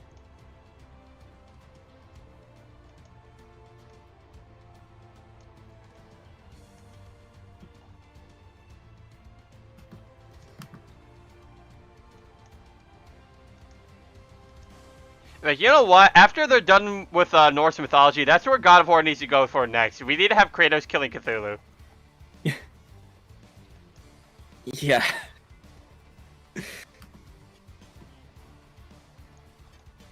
I'm actually curious to see what the sequel to the God of War reboot would be like. Yeah, it's been so long since the last game. Yeah. And COVID-19 is certainly not making matters any better, but I would like to know where they're at in terms of the storytelling, because honestly, God of War 4, easily the best story out of any God of War game. Yeah. I will say this, though.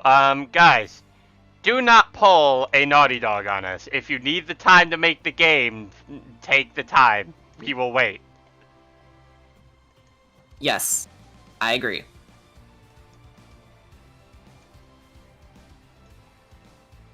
Never underestimate your workload, either. as Dean Dodrill unfortunately had to learn the hard way. Yeah. It's like, hey guys, I gotta complete this game in 3 months. 3 years later. I did say 3, right?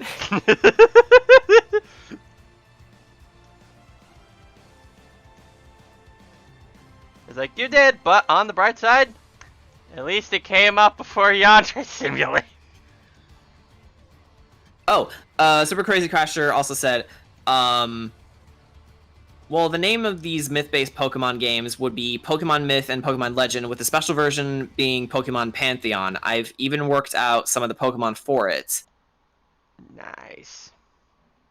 And yeah, Kratos did deal with almost the entirety of the Greek pantheon, so he could probably take down the Lovecraftian ones too. Yeah. It would be harder given their nature, but if he gets angry enough, he'll find a way. Kratos too angry to die. You know, Kratos would make an interesting Sith. Oh, hi, Jorno. Honestly, I think he would be a Sith. Also, hi, Jorno. Hi, Jorno.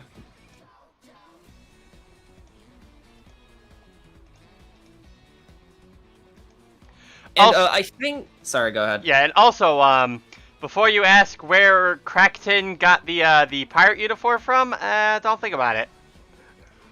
Don't think about it too hard.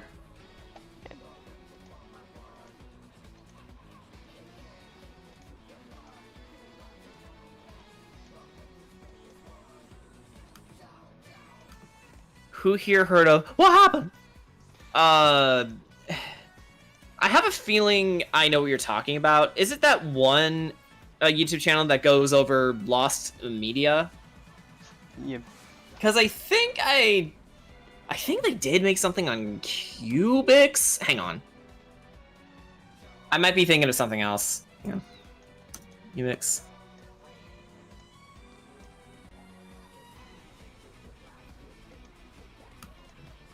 No, it's not that. Oh, yeah, I was thinking of Billiam. Never mind. Then no, I don't. I guess I don't know what happened is. Is it a YouTube? Is it the YouTube series of what happened? Because I've seen things of that. Yeah, but if you're talking about the Mickey Mouse meme, I think everyone knows that. I reference it almost every day. Yeah, as they should. It is a top tier meme.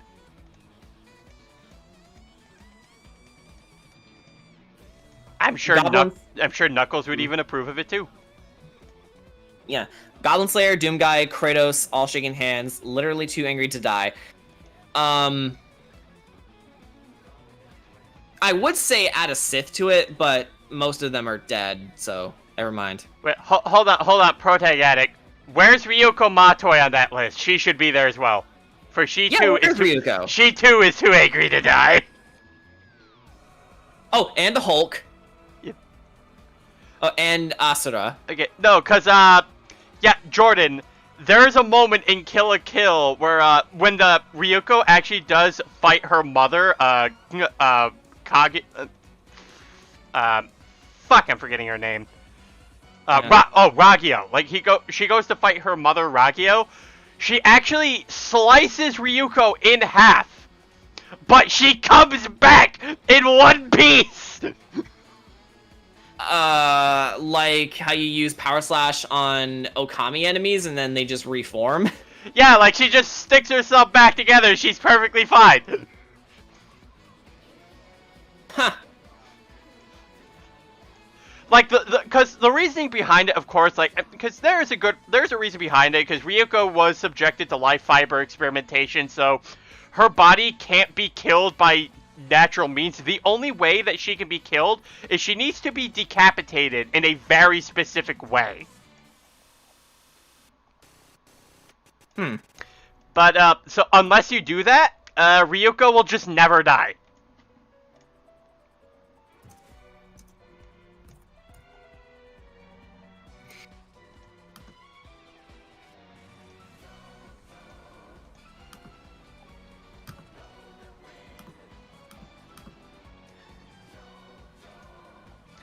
Alright, and that be the Scurvy Wag line.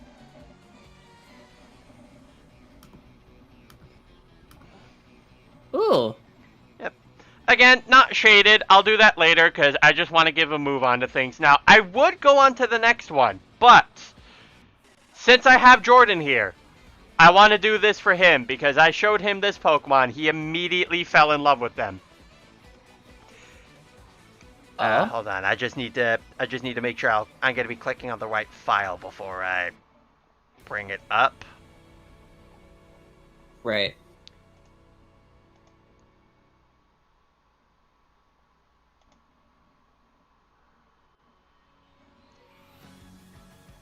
And yeah, the Scurvy Wag line looks really cool.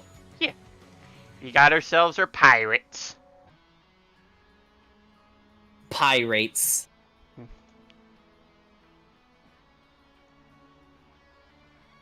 Alright, okay. I found it. So. Nope. Okay, there we go.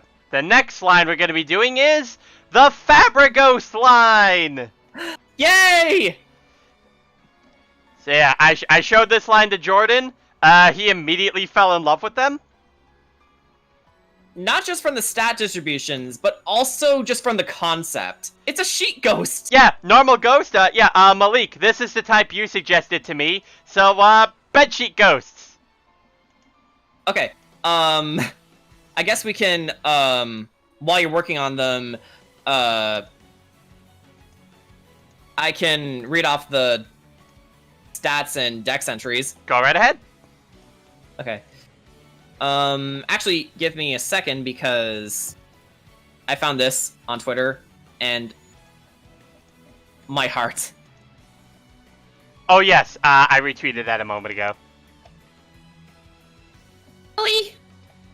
And Fiora now. Yep, and Fiora.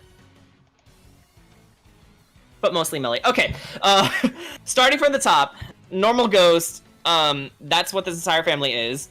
Fabraghost. Oh, wait, never mind. Okay. It's in order. Fabraghost. This entire family has one ability, Levitate. So Fabraghost stats is an HP of 25, an attack of 5, defense of 10, special attack 85, special defense of 10, and speed of 70, all totaling up to 205 base stats. Yeah. So, very squishy glass cannon. That's pretty much the majority of this line. Like high special attack, high speed, crap defenses. So they probably go down to a Shadow Snake. Yeah. So reading off its Pokedex entries, starting with the first one, Fabraghosts are very fond of children. Their favorite pastime is allowing them to draw on their face. Aww. And the second entry, these Pokemon are presented towards children who are afraid of ghosts, and will use their silly demeanor and friendly behavior to cure their phobia. That is adorable! Okay, yeah. I'm loving them even more now. Yeah, Fabraghost is baby. Baby!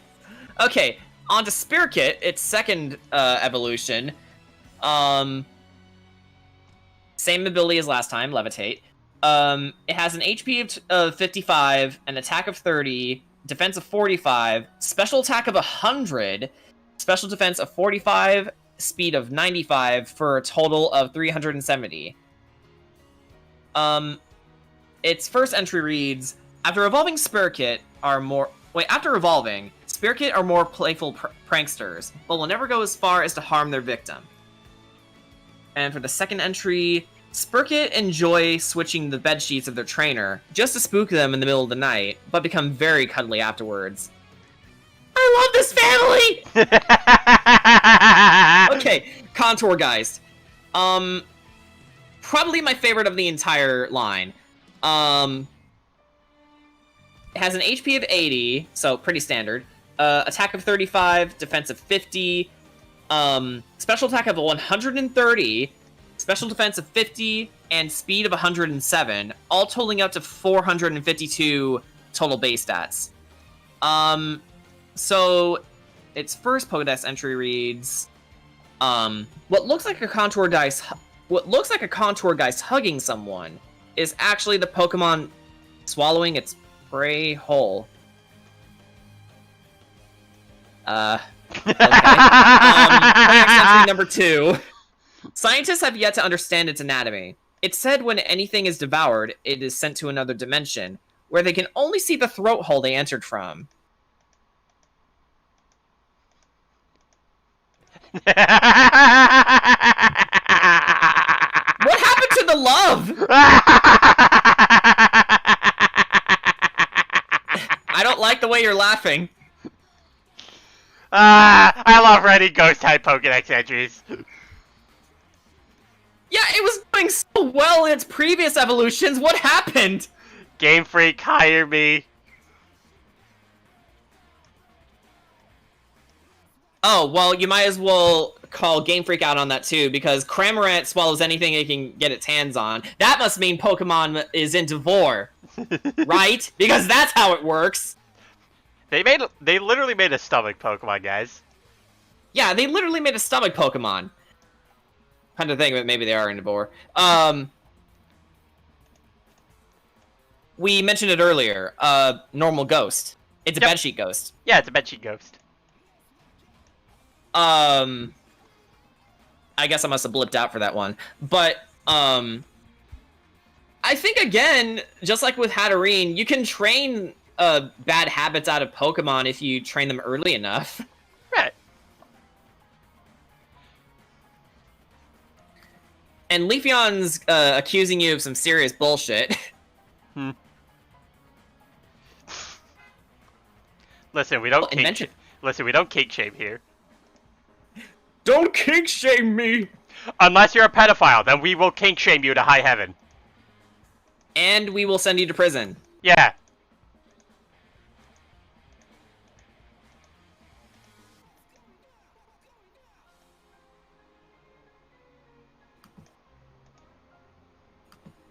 And then you will be executed.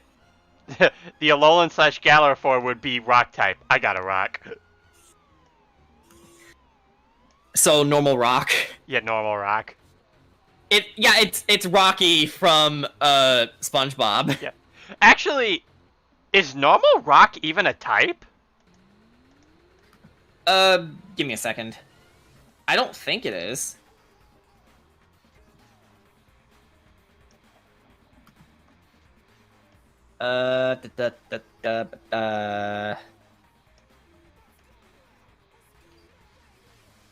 No, it's not. Huh. So, any artists who who also want to partake in this unique challenge, there's a freebie for you. Normal rock? Yeah, normal rock. When I find the time, I might jump in on this. Yeah. Although, I'll have to really get into the design philosophy of Pokemon. Right. Well, the other thing, too, that I believe also kind of helps is that, for the most part, a lot of the Pokemon designs are usually based off of something.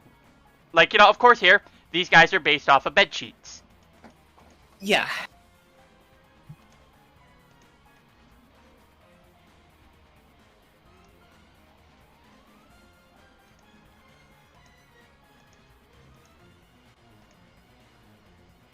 screams, confused screaming. Also, Mr. Maniac, kink shaming is my kink. Well, fuck.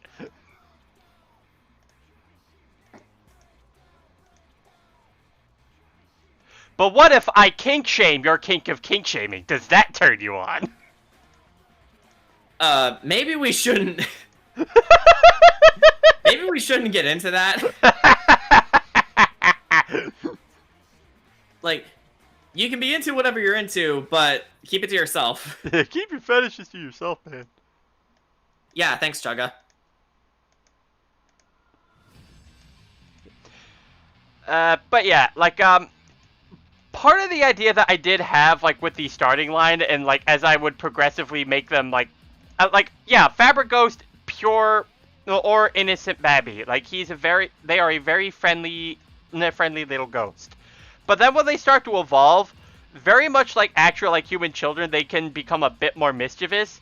And then it just becomes a full-grown adult where it just becomes cynical as shit. Not even cynical, it just becomes vaguely evil. I mean, Pokemon's gotta eat.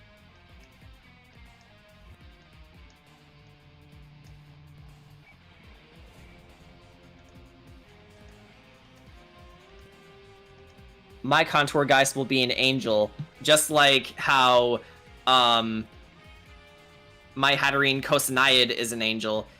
I love my shiny baby.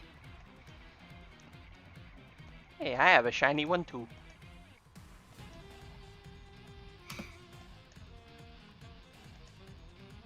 I hatched mine from an egg, and I'm so proud of myself. Yeah, and it had Magic Bounce. Yeah, she did have Magic Bounce.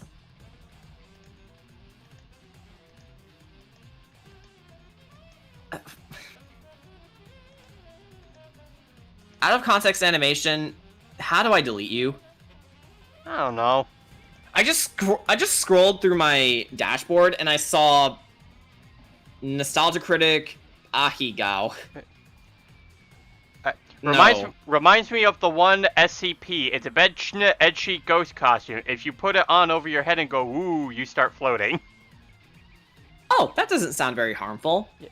Well, there's there's some SCP like creatures that are put in there where they're just joke creatures. Like, apparently one of the things that you can find in the SCP is it's a fork. Yeah. The takeaway here, people, is that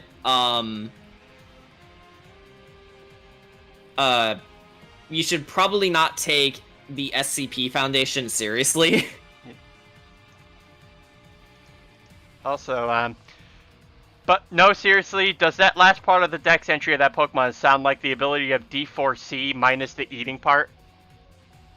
I don't know what I don't know what D4C is. Yeah, I was about to say, well, what do you got to roll on a D20 to get that? You don't, because there's no C dice. What's D4C? Wizards of the Coast get on that. Dirty deeds done dirt cheap? Is that what it means? Oh, 4Ds, and then,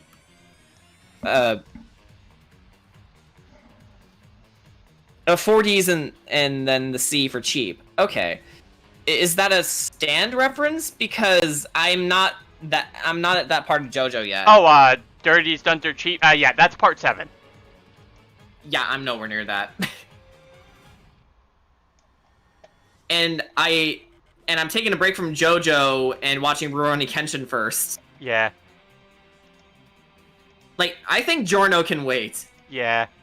Especially since I feel like when you eventually do get done with it, Part 5's dub will get finished. Okay, that's cool. Yeah, that's what I thought. It's a stand. One of my favorite SCPs is the Tankapult. It's a catapult that throws tanks. That sounds amazing. Yeah. I'll definitely take it over that perpetual flesh growth monster.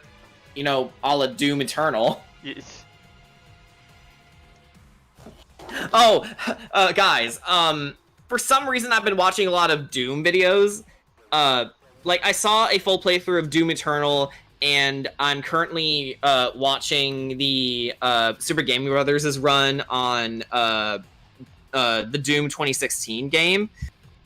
And I discovered Doom had a comic adaptation. Oh, Jordan, there is like a one thing of like Doom Eternal I do want to show you because I think it's a very sweet, wholesome thing that they did. Oh yeah? Yeah, apparently there is an Easter egg that Markiplier showed off that actually meant a lot to him.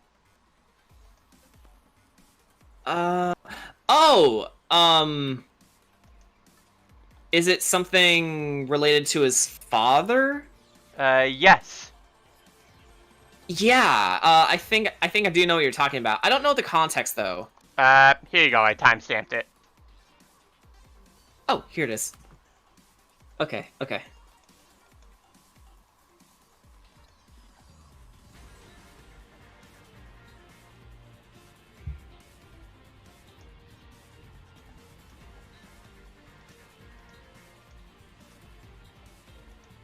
Aww.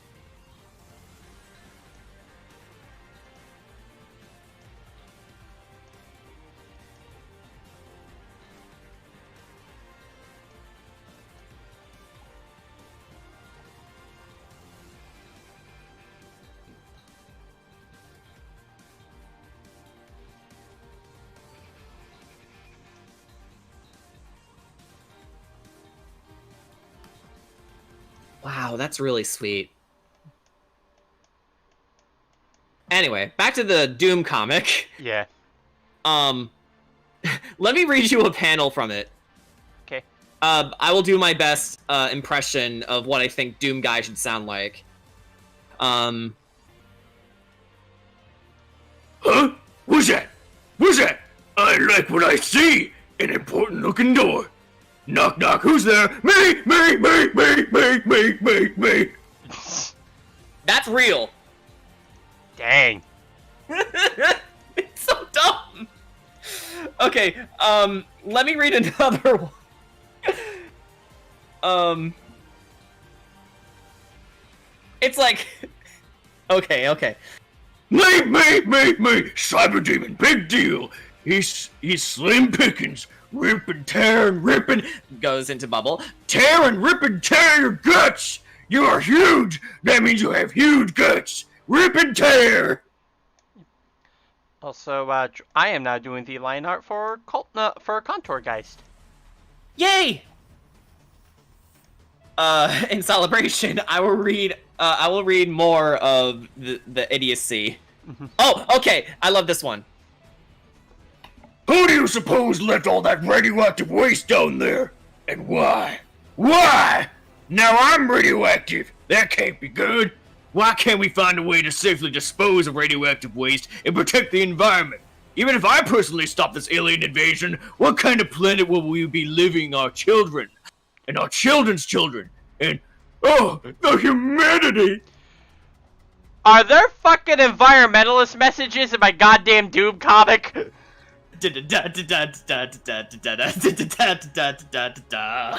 Doom Guy says, love your environment, apparently. He said as he was dipped into radioactive waste while fighting, I think, a pinky demon? Yeah, they're called pinkies.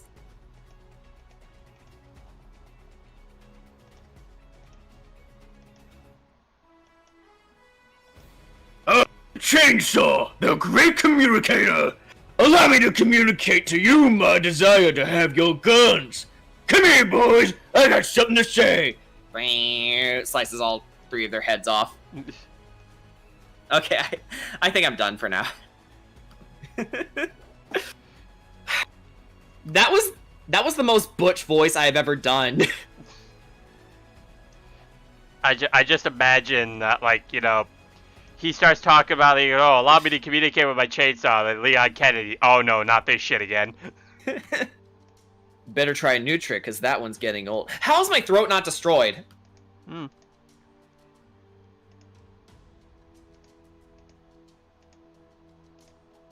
Yeah, and in Doom Eternal, they do. This is a bit of a spoiler, but Doom Guy has a flashback where he actually spoke. Oh yeah. I was actually shocked when I saw that happen. I was like, wait, is that Doom Guy? Is he talking? Oh my god, he speaks? He speaks! But he says something like, Guts, huge guts. Kill them. Must kill them all. so yeah, apparently the comic is canon. Oh Fuck. my god.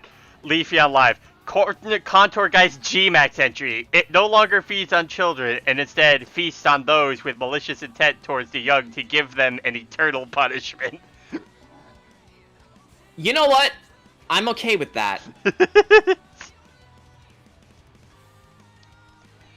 Honestly, that just reminds me, though, of G-Max Gengar's Pokedex entry. Yeah, although, Gengar probably doesn't care who you are. Yeah, like, apparently if you stand in front of its mouth, you can hear people screaming from within. Hang on, let me get the exact Dex entry. Because it's fucked up. Yeah. Okay. Rumor has it that its gigantic mouth leads not into its body, filled with cursed energy, but instead directly into the afterlife. It lays traps, hoping to steal the lives of those it catches. If you stand in front of its mouth, you'll hear your loved ones' voices calling out to you. Alistair has one. And if you faced Alistair in Shield, he stands in front of the G-Max Gengar. Because, yeah, where else is he supposed to go? Honestly, that's fucked up. I know it's a ghost type, but that's fucked up. Yeah.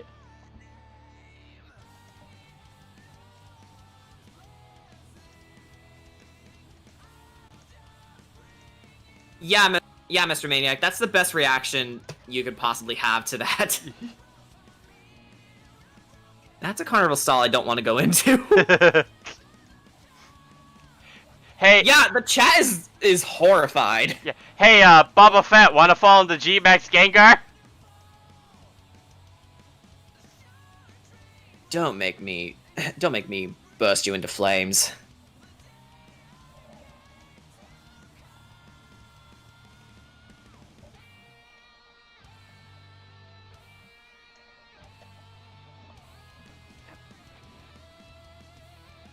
I want Danny. What?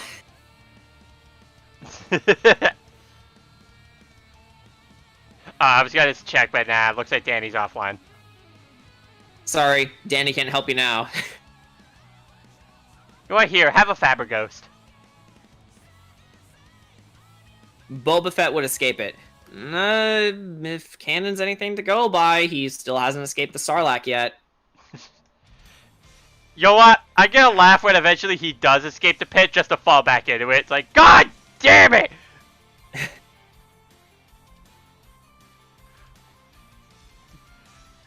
Finally, after 50,000 years, I'm finally free of that accursed pit. God damn it! Rumor has it he's gonna show up in The Mandalorian. Oh, so he will escape the Sarlacc pit. Maybe. It hasn't been confirmed yet. Although, I believe Ahsoka is definitely going to be in Mandalorian Season 2, which I'm excited for. I fucking love Ahsoka. She's easily my favorite Star Wars character. Actually, didn't Boba Fett fall into the Sarlacc pit like multiple times? In the expanding universe, yes. Yeah, like, to quote Boomstick, how do you fall in there more than once? And I think, to add to his spite towards the Sarlacc pits, whenever he visits Tatooine now, he makes sure he's as far away from them as possible. Like, he would go just above out of orbit of Tatooine and start firing where the Sarlacc pits are from the comfort of Slave One.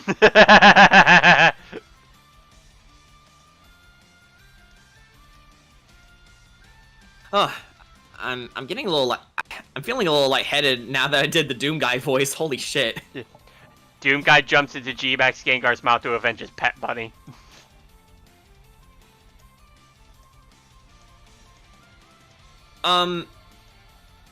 But yeah, what's your take on the whole, making Doom Guy into, basically God-man? I don't know, because honestly, I don't really have too many opinions on Doom, because I like Doom, I'm just not the biggest fan. Yeah, I'm more of a casual fan myself. Like, I don't think I'm gonna go out there and absorb as much Doom content as possible. Although I think I've absorbed enough to get the general gist of what's going on. Yeah. The whole reason in the first game he went after the demons in the first place was because they killed his pet bunny, Daisy. Yeah, like, you know, it's things like that where it's like, yeah, that's part of what I do like Doom, because it's super stupid, it's self-aware of that, but I'm not, like, super crazy into it. Yeah. How appropriate. I'm doing the lineup for Contour, guys. Here's Yayorozu's theme. Totally fitting. But yeah. One moment I loved from Doom 2016, from what I've seen, is one of the characters, Samuel Hayden, is trying to tell Doom Guy something important. It happened early on in the game. Doom Guy turned to the console where he was talking to him from, and just pushed it aside and kept going. Like, Doom Guy doesn't give a shit. Doom Guy. Although apparently it's Doom Slayer now. Yeah. He's still Doom Guy in my heart. Yep.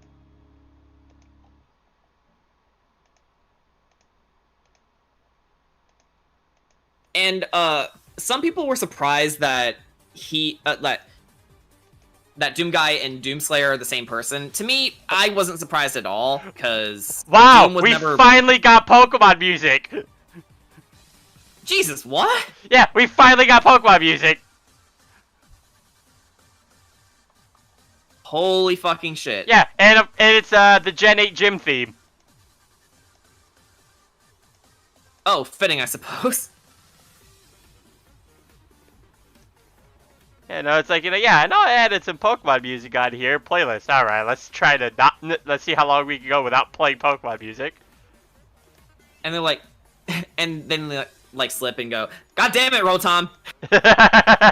I'm sorry, this seems a bop. Also, I'm a Pokemon too, so... Bzz.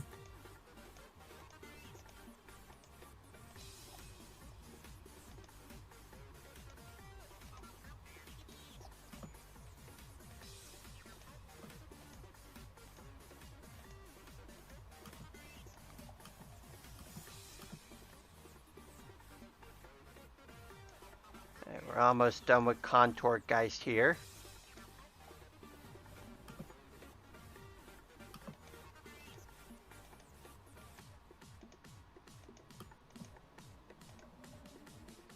Yeats Molotov cocktail with a lantern's flame on the rag at a safe distance at the G-Mexican car.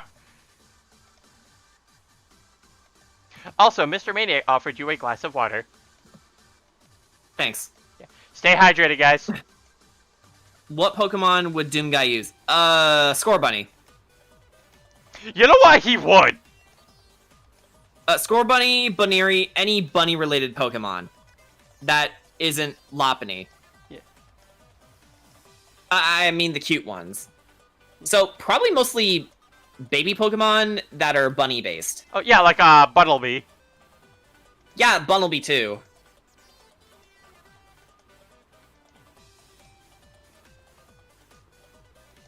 I wonder when eventually they're gonna make a Pika clone that's a rabbit. Azumarill. Azumarill's kind of bunny-based. I guess. Yeah, I guess so.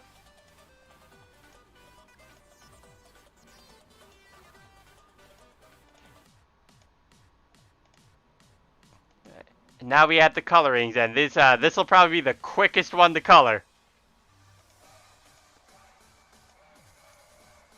Digsby, though? Diggersby, though. Diggersby, though.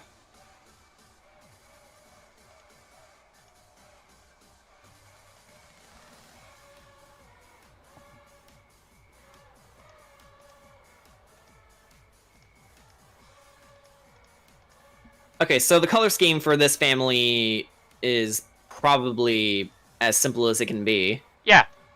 It's, you know what, because, like, admittingly, when I was trying to think of the design for this, after a while, I just started going, you know what, I'm thinking way too hard on this. Because, like, I feel like if you are going to make a normal type of something, I feel like it kind of does have a bit of a right to be a bit generic in terms of its design. And what's more generic for a normal ghost type than, like, the typical bedsheet ghost? Yeah. So, yeah, they're mostly going to be white. And when you're going by color theory, it should be off-white. You don't want pure white or pure black. Yeah. And before anyone gets immature on me, I mean the colors, not the other thing. Don't you know, once you go black...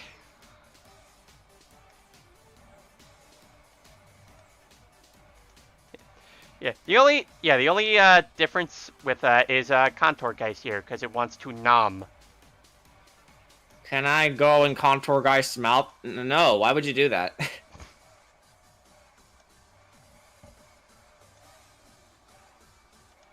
I mean, given that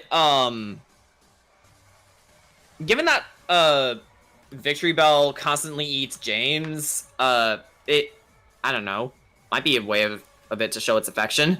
Yeah.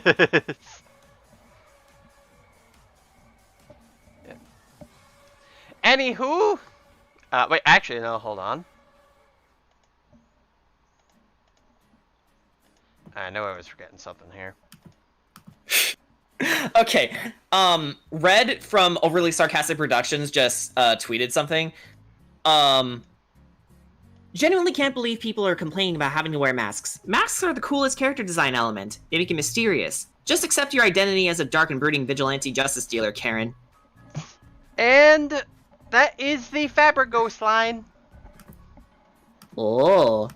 You know what, Brian? I'm looking at Contour Geist's, innards, I guess. Yes. And I think the red might be a bit too much.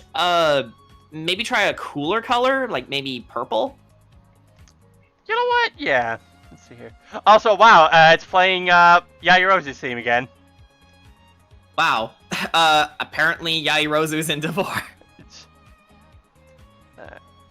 How about that?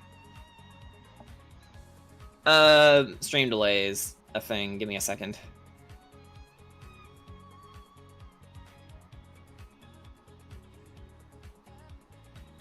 Oh yeah, much easier on the eyes. Okay. These Pokemon should have a move that involves hugging. Oh no. Oh no. We need to make we don't need to make this a programmer moment, Brofenchuk. How many Pokemon are you doing? I'm trying to see how many of them I can go through at once, because I already have a bunch of designs made already, but a bunch of other Pokemon types that I do want to get to making. Yeah. But now since this one is done, you know what? I'm going to skip one of the lines for now, and I want to go to another one that I kind of do really like the concept for and the overall design I made for it, and that is the Seedly line. Yay! Fire grass type. Okay, Seedly, where is it? It should be the third one. Yeah. Oh, Ozzy's boofing. Now, the Seedly line I have not come up with Pokedex entries for yet, but if you guys would like to maybe discuss here we go. something, if you guys want to, like, you know, maybe discuss it, you can.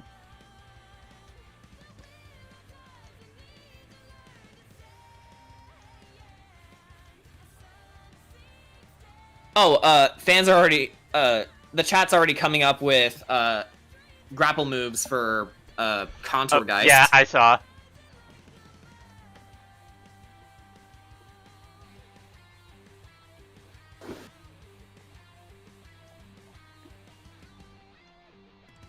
Although seeing as it's a special attacker, I think it needs more of a special attacking move instead of a grappling move. Yeah.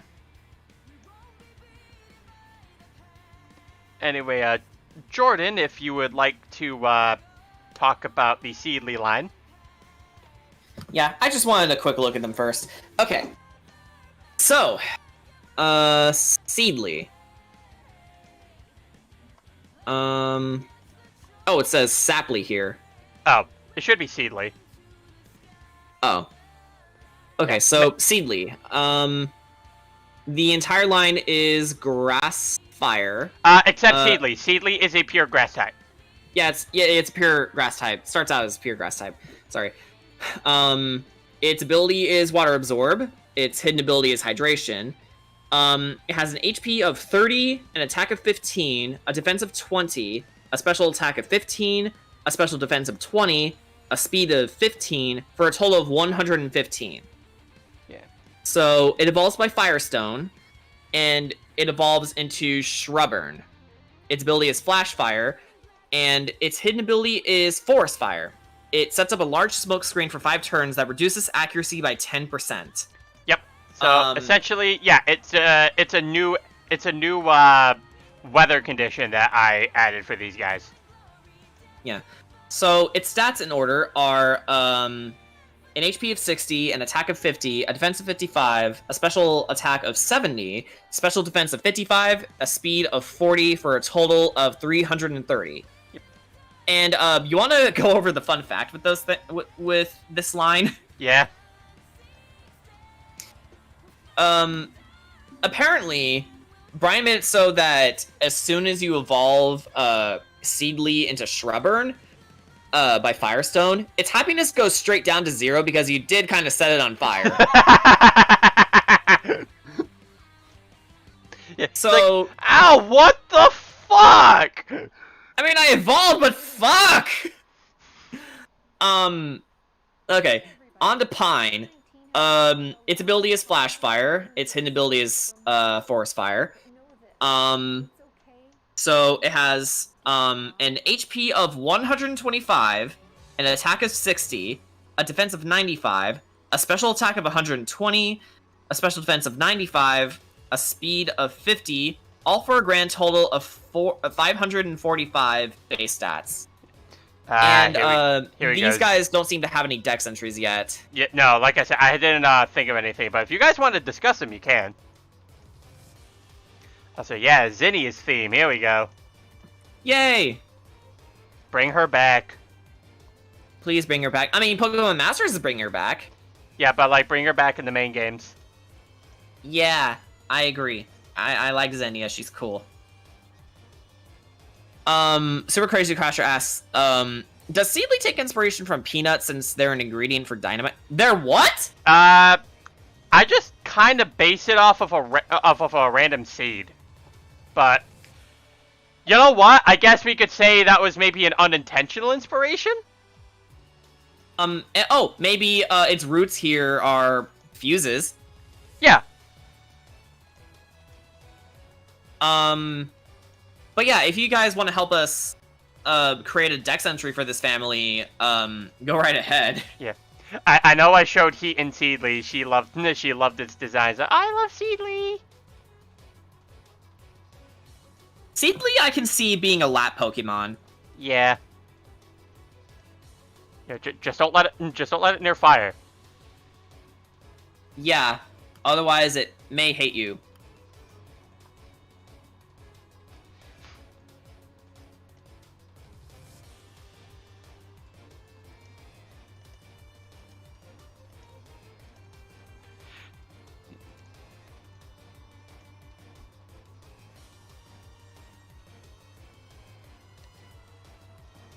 Oh. Yeah. I probably shouldn't mention this during the stream. No, what is it?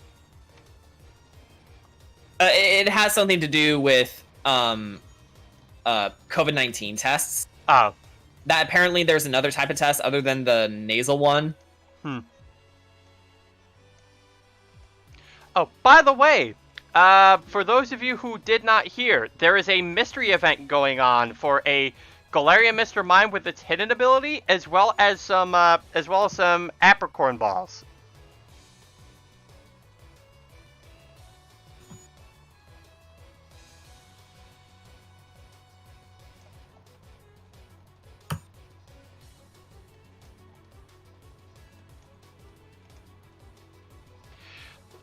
Seedleys are often hunted by primates and passimians, so they use their fuse-like roots as a defense mechanism to ward off predators. I like that! I like that a lot! Oh, yeah.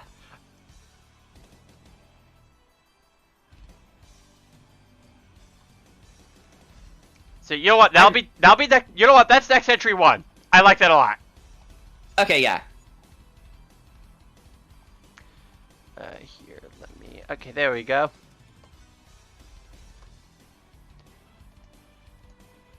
Oh, I don't want to highlight it.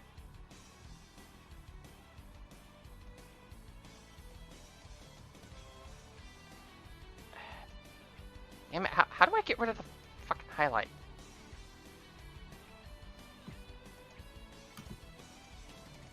Okay, there we go. Oh, hold on. There we go. Okay, yeah. Now we just need a second entry. Yeah. If I can spell entry. If I can spell entry. God. Entry hazard!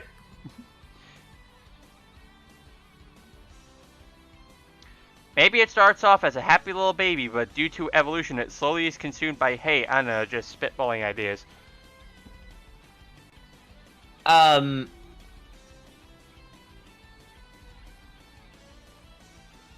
Well, that's easy, Malik. Maybe she's currently a wanderer trying to find her place. Because at the end of the Delta episode in Oraz, she sort of gives up being the lore keeper and sort of goes off to do her own thing. So there's plenty of other opportunities to use her. Hell, bring her back in the fucking battle tower. Have us fight someone other than Leon. Yeah, seriously.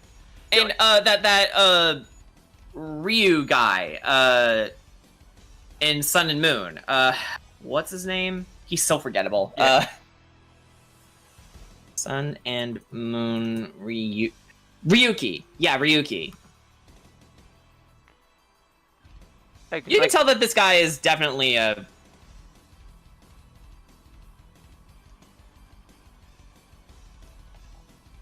I don't know why, but Ryuki just feels like an afterthought to me. Yeah. Yeah, he's just a rock guitarist with dragon-type Pokemon. That's it. But yeah, seriously, have us fight someone other than Leon at the battle tower. Because he's, like, literally the only other trainer, like, that actually has a name to him that shows up as a champion.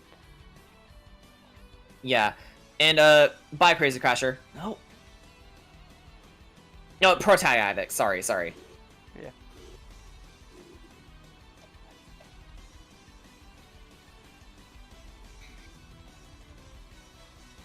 Oh,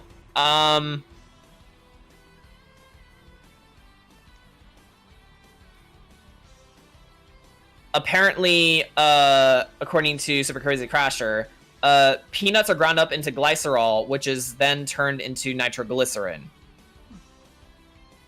Oh, maybe the Firestone activated the nitroglycerin in the Seedly system when it evolves. Hey, Jordan, what do you think would happen if I were to start throwing peanuts at Bakugo?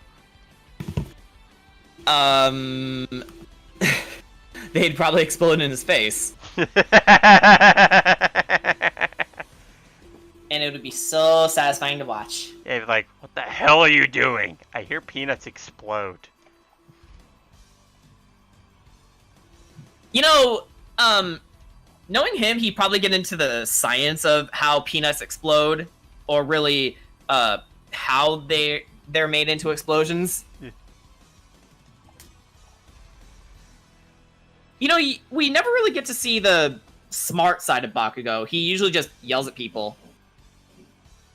I mean, we see In fact, it. yelling is all he does. But we see it. It's just that, you know, he's just very aggressive about it. One day he'll stop being aggressive, and then we'll wonder, who are you and what have you done to Bakugo? Yeah, but it's not now. He is still angry exploding boy.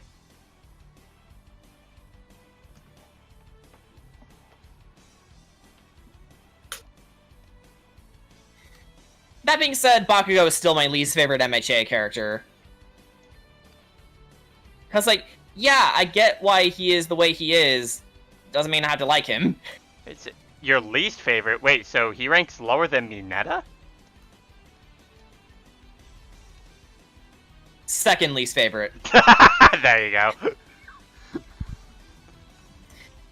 Is Shrubburn like a burning bush? Yes! Yeah, like, but again, I look at Bakugo and I'm like, okay, I know your whole deal, but I don't understand why you're so popular.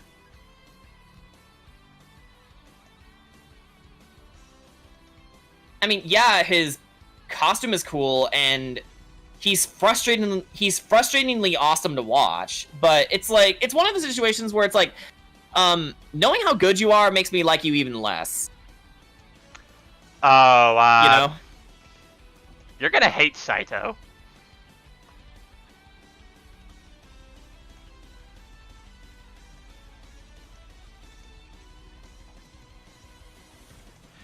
Just gonna put that out there right now. When we eventually get back into Bijirodi Kenshi, you're gonna fucking hate Saito.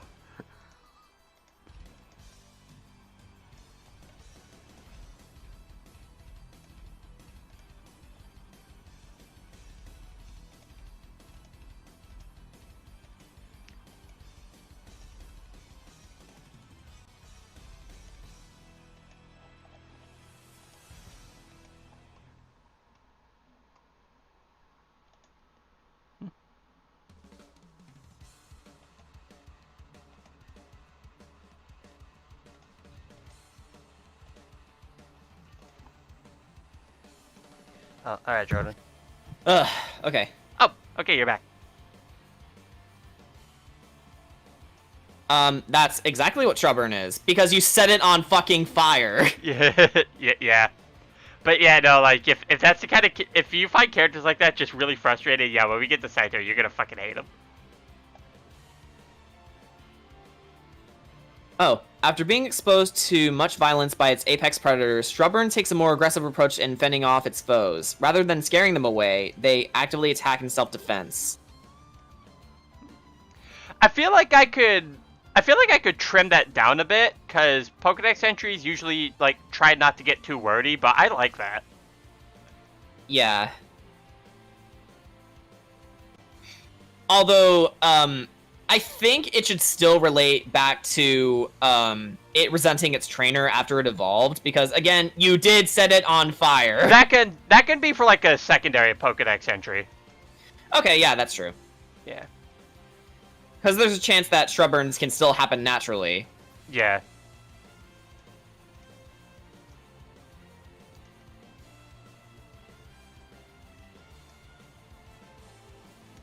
You know what? Just as a joke, when you evolve Shrubburn, when you evolve Seedly into Shrubburn, it's like Shrubburn wants to learn the move Frustration. Yeah, we already discussed the evolution line. So it goes from Seedly to Shrubburn, and then Pine. Yep, spelled Pyne. Yeah, like Pyro and Pine Tree. Yep.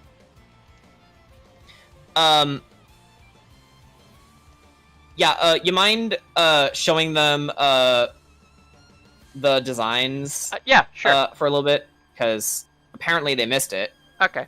Oh, yeah, hold on. Let me, you know, this might be a good idea to save.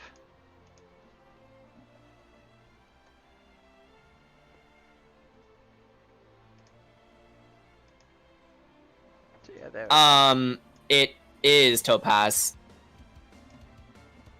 Shrubburn is a Firestone evolution. Yeah, it goes from Seedly, a pure grass type, and then you give it a Firestone, and it's angry at you because you set it on fucking fire. Yeah. I can't stress this point enough. And again, one detail Brian added is, once you evolve it, its happiness gets reduced to the bare minimum of 0. Yeah, cause I hate. It's like, dude, why'd you set me on fire? So it's essentially a Baniri. Yeah. Okay, so. Yeah, hold on. I want to scroll up into the chat to get Okay, yeah.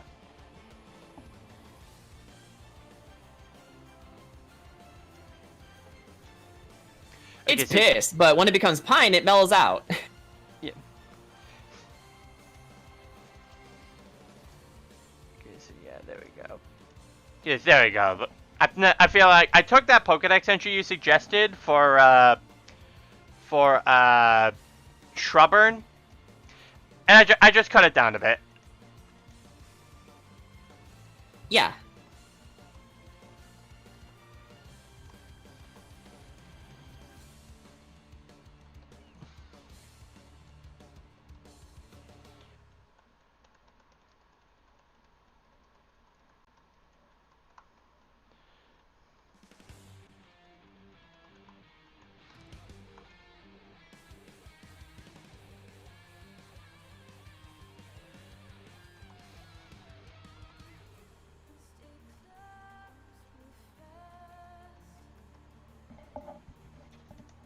Okay, now I just thought of a second one. When evolved by a trainer, it gains a burning resentment towards its trainer, often firing attacks at them to share its pain with the one who caused it.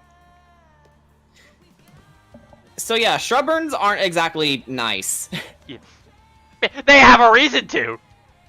Yeah, they have they totally have a reason to, and it's also kind of a subversion then of the usual evolutionary stone method, because when it comes to Dex entries, it's usually implied that most Pokemon don't mind being evolved. Yeah, actually, Topaz, to answer your question, yes, Pine does have a fire beard. Tree? I'm not a tree. I am a pine. We lost the Pine Wives. Where did they go?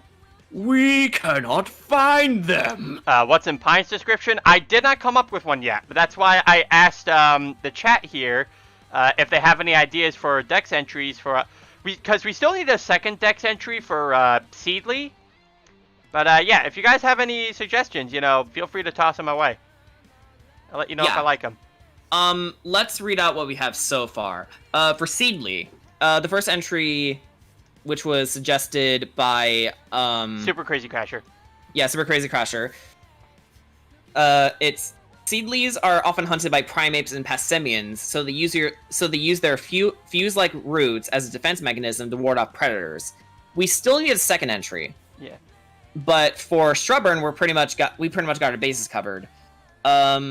We have the first entry saying, after being exposed to so much violence by its apex predators, Shrubburn takes a more aggressive approach in fending off its foes.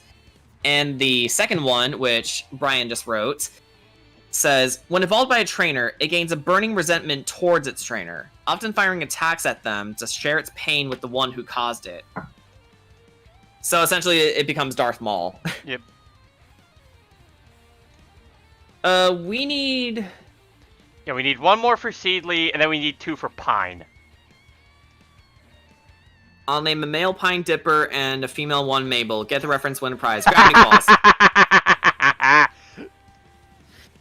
Yet another show I need to sit down and watch. Gravity Falls is good. Yeah, so I've heard. Although it's been a long time since I've seen everything revolving around it, so having forgotten every element of it is probably the best time to get into it. Yeah.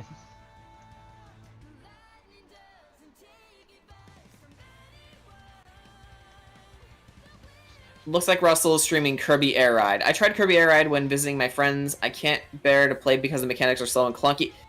You're probably the first person to ever say something like that about Kirby Air Ride. Usually everyone loves it. including me. I know what. I think some Call Me Johnny kind of had a bit of the same feeling, but he said he really liked City Trial. I think Johnny's problem with it is that it's quote-unquote too simple. Yeah, that was one of his problems. Because you press one button to do everything. Yeah. You know, inhaling, using your attacks, braking,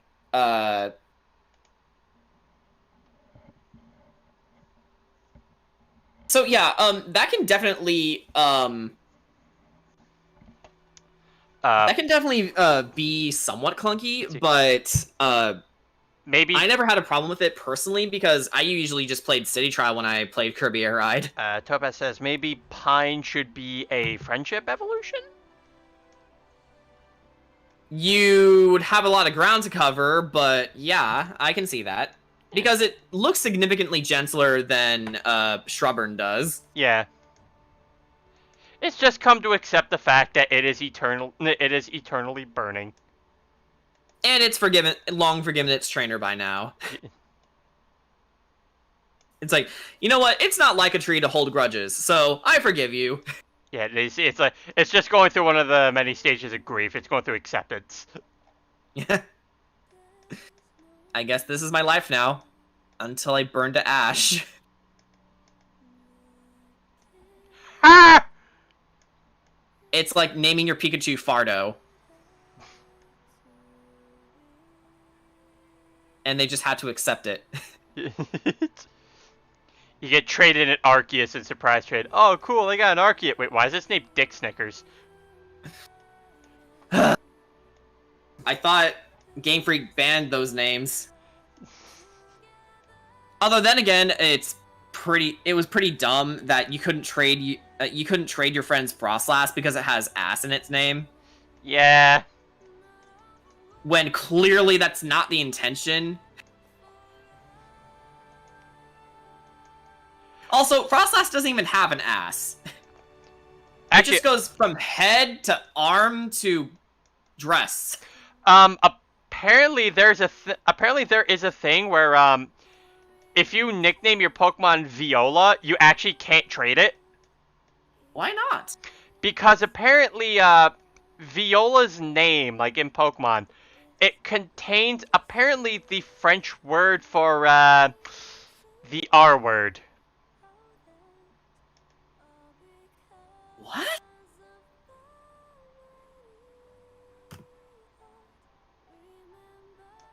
That's the first time I heard of it. Hang on.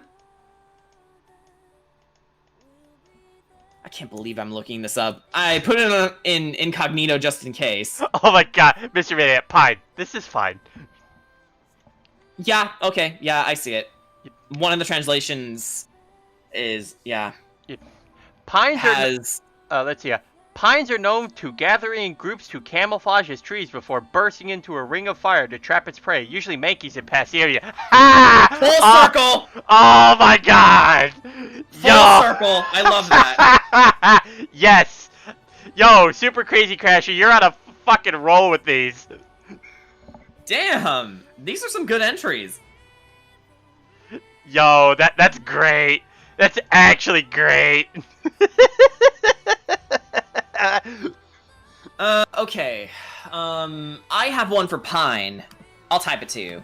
Okay.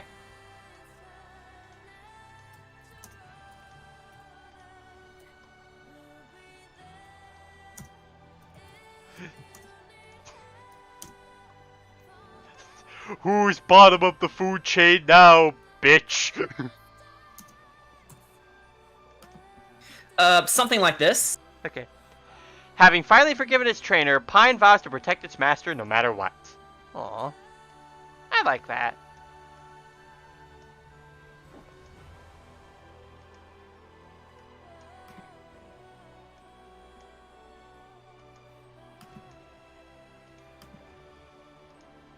Isn't there actually trees that burst into flames to spread its seed? What?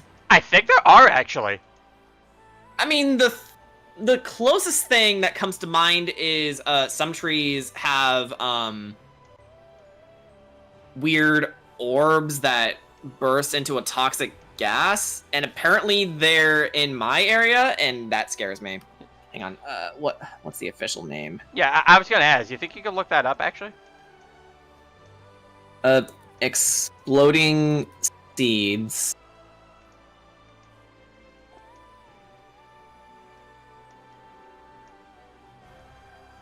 Yeah, they're just called exploding seed pods. Huh. What the fuck? You know, again, not the basis of what I was originally going with, but you know, it's cool to think about. Yeah, maybe you had it in your mind via placebo or something, I or don't think osmosis. probably not any of those. I think it's just, I just want to say, like, I feel like it's more coincidental than anything. Yeah, coincidences are definitely the best ones. Yeah. It seems to be how I come up with a lot of my things. Like, oh, how'd this turn out so good? Fucking coincidence. Trust me, dude. I end up falling under the same category sometimes. Yeah. And if you say that I am a genius writer, no, I'm not. Everything I do is a fucking coincidence. We don't make mistakes, just happy accidents. Yeah, it's called the exploding seed pod. So, a name that's exactly on the tin. Okay, conversely... Here's a suggestion. After overcoming the anger from being set ablaze, Pine is able to use the fire that once gave it pain to defend what gives it happiness.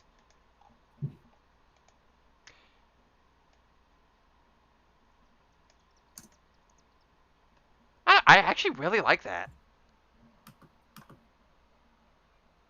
Yeah. You know what, Topaz? I'll take that. Yeah, that's definitely better than mine. Yeah.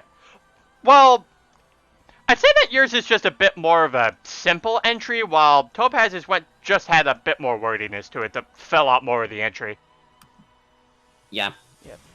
Now we just need a second entry for Seedly. I used to be really good at explaining things, but I guess I've been run ragged for so long I kind of forgot how. I pat your head. It's okay. Jordan hates where he lives. Okay,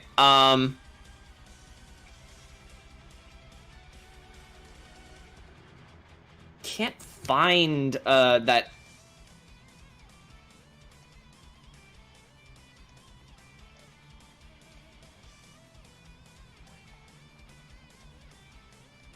I can't find that one thing that one other thing I was talking about.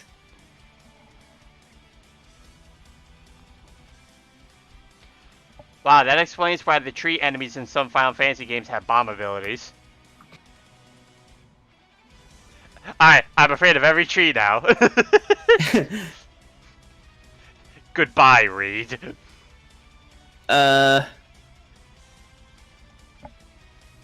I think I found it. Lycoperdon.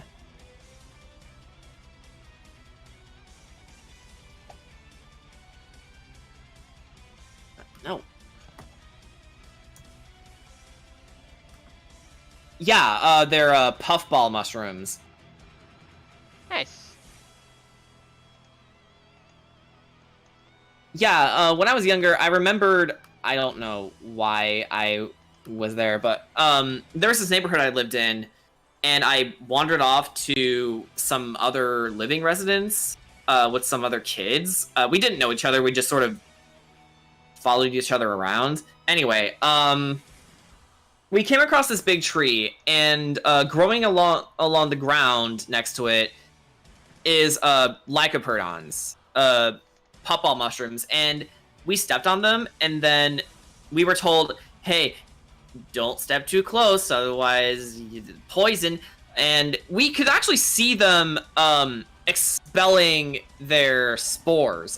It was a thick orange cloud whenever we stepped on them. Why were we stepping on mushroom spores? I don't know. We were dumb kids. Go figure.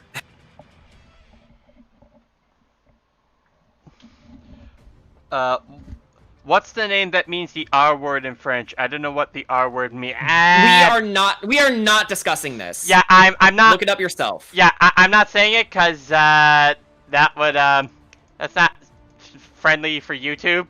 Not to mention there might be some individuals here who have experienced those sort of things, and we would rather not bring back bad memories. Yeah. So Yeah, look it up yourself. Yeah. That's all we'll say. Look it up yourself. Yeah. And don't discuss it here. Yeah, please.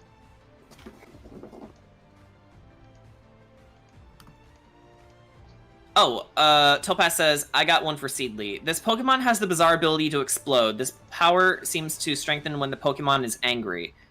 Conversely, Super Crazy Crusher also says, Seedlies are born from the burning ashes of pines. They are known to lay small flowers in gratitude for pines, giving them life. I like that one better. That one is way better. Yeah, I'm sorry, Topaz, but I get it. I gotta have to take that one. I guess we have our second entry. Yep. So yeah, the Seedly line is finished on their entries. Thank you guys so much for this. Yeah, and we learned a lot about plants and exploding seed pods in the process, and a little bit about Lycoperdons. Yeah.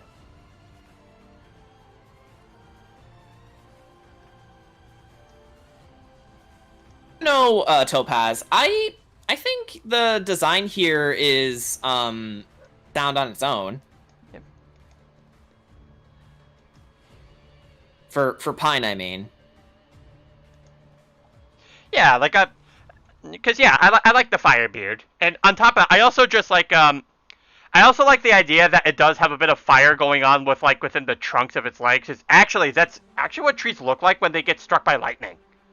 Yeah, have you seen a tree struck by lightning? It's horrible what happened to the tree, but they look so fucking metal. Yeah. Hey, we got some Dust OST. No, not the actual word, the name that was banned for a nickname for Pokemon, but since it's touchy, I'll stop. Sorry for the confusion. We mentioned it was Viola. I guess you must have missed it. Yeah, Viola from Pokemon X and Y. But yeah, let's not talk about it. Instead, let's just talk about Viola in general. She is cute. I love her. Viola is cute. Viola is fantastic, even, as she would say. She is fantastic. It's 5:53. Yeah.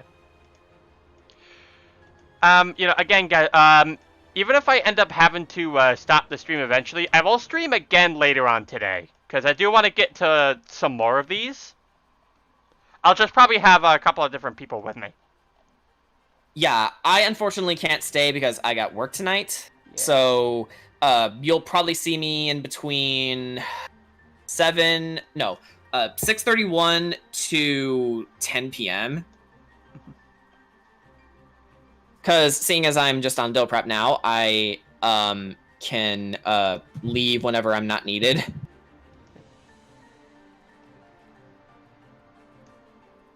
Also, speaking of, I got paid better this week. Good. And apparently the $35 that I got paid in the prior week, those are actually bonuses. Yep. Maybe have a tiny flame on the top of his head. It's already got a bit of fire on its head already. Yeah. It's just not clear because it's not colored in yet. Yeah.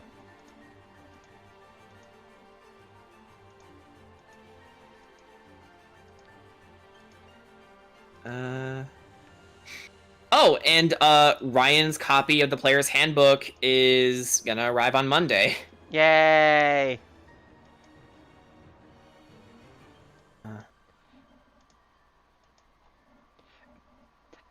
Actually, Jordan, consider this is Ryan's first D&D campaign. How would you react if he goes up to you and is like, so I picked my class. Alright, what are you going to be? I want to be a druid. I would hold him down and shake him and say, "Don't play druid!" Which, honestly, is my best advice I could give to anyone who wants to get into D&D. Only play druid if you really know your stuff. because Druid is extremely complicated, and it has so many rules surrounding it, and it has so many mechanics. It's just not beginner friendly at all.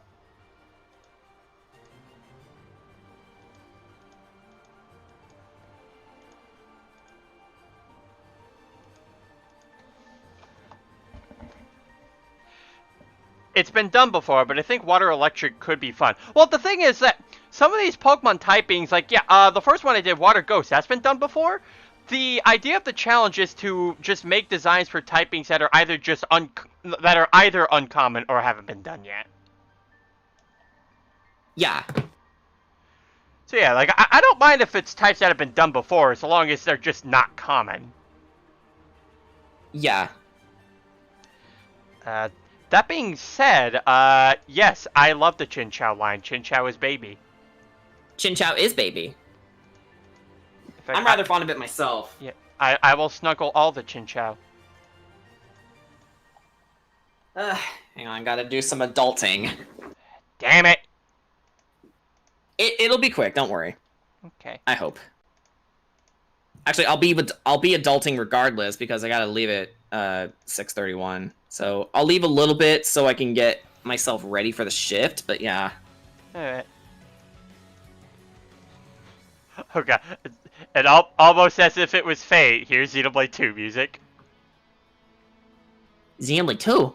Yeah. Which one? Hang on. Counterattack. Counterattack. Yep. Actually, one thing I will compliment Xenoblade 2 for, its soundtrack is gorgeous. In some ways, it's actually better than Xenoblade 1. Yes, I did just say that. Yeah, but it's like, no, I just like it just starts playing. It's like, oh my god, he's leaving. Finally, we can show ourselves.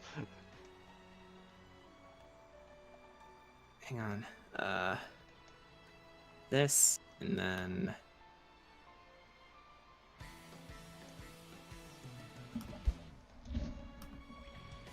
Gotta send the stuff to Mom, so, just to cover unemployment things.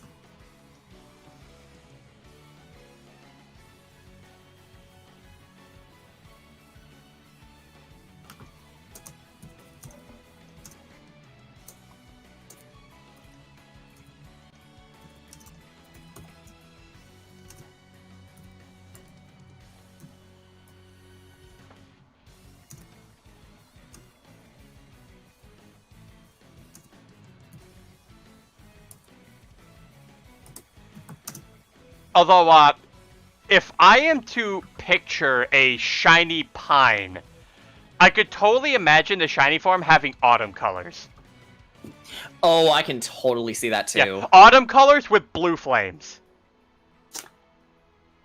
Oh yeah, that would look amazing.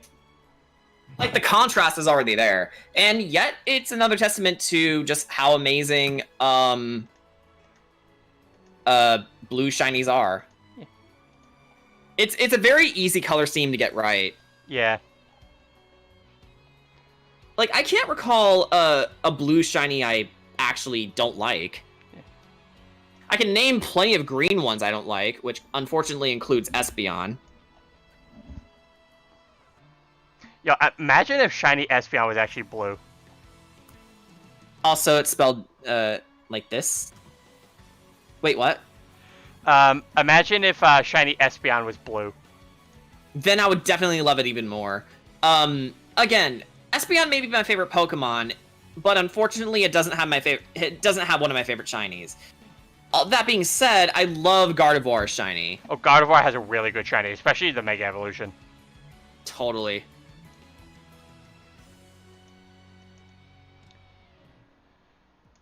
Although, as bad as Espeon's shiny color is, can we agree that Jolteon's is worse? Yeah. I'm gonna look it up because I like torturing myself, apparently. Yeah, it's like... It looks It's sick. like you dipped it in mutagen. In radioactive waste. Yeah, it looks sick. It does look sick. Like, again, it was dipped in radiation poisoning. Yeah.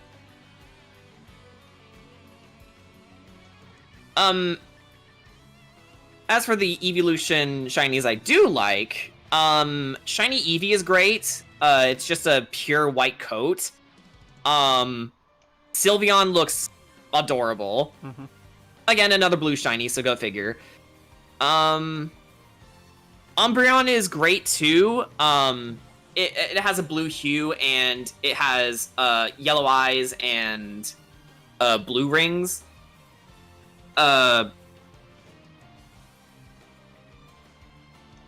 than that, the other evolutions, their shinies aren't too impressive. God, Although they do fill in other spots of the color wheel, which I do like. It's like, God, Flareon, you can't even impress us as a shiny. Yeah, Flareon, Leafeon, and Glaceon are what I like to call subtle shinies. Because, like, you can't really tell too many of their differences outright, except maybe Flareon. But if you look at them close enough, you're like, oh, there is a difference. It's just harder to name. Steelix being gold is cool. Yeah. Yeah, I love Gold Steelix. Yeah. Glaceon is worse. I will fight on that opinion because I still think Jolteon is worse. Yeah, Glaceon still looks nice. It's just brighter. Yeah, like I'm not totally against subtle shinies. As I said, I'm just not completely against it. Yeah, you're not a complete fan, which is totally fine. Pikachu and Garchomp are what I like to consider subtle shinies too. Yeah.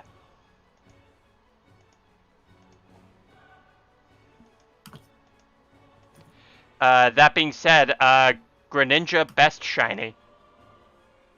One of the best shinies, yes. And also, good on you, Pokemon Company, for making Shiny Wooloo exactly what it should be, a black sheep. Yay. Although, you still failed us with not putting Stoutland in this region. Seriously, it's a Scottish Terrier. It would have been perfect, and you fucked it up. Why the fuck am I not in Galar? I'd better be in the DLC, otherwise, Doggy's going to have a very bad day.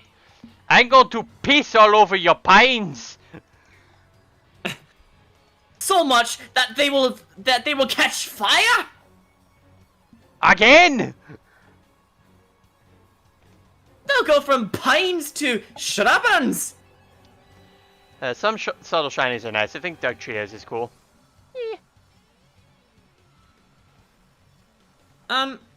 Actually, wait a minute. What is Shiny Dugtrio? Let me see. Yeah. Although, I feel Shiny the Dugtrio. Let's also be real here. I wouldn't call it a subtle shiny at all. It's definitely way more noticeable than normal Diglett. Yeah, I will say though, can we all agree the biggest disappointing shiny is Shiny Nidoqueen?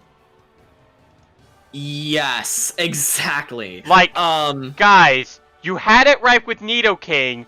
What the fuck happened? Okay, so guys, let's break it down for you. I need to remember the Nido line. There's both start as Nidoran, then Nidorino, then Nidoking, then Nidoran, Nidorina, then Nidoqueen. Yeah. So, prior, the first two evolutions are actually, their shinies are the opposite of each other. So, Nidoran is now blue, and Nidorina is now purple. This goes on, for Nidoking, so it ends up being a blue shiny. Not Nidoqueen, though! It didn't become purple, it became Green. Green, yeah. Like, what happened? You had it right the first time. This is why you need fans to help you guys. It's okay. Like, pull a Sonic Mania once in a while. I mean, you did it with Toby Fox, technically.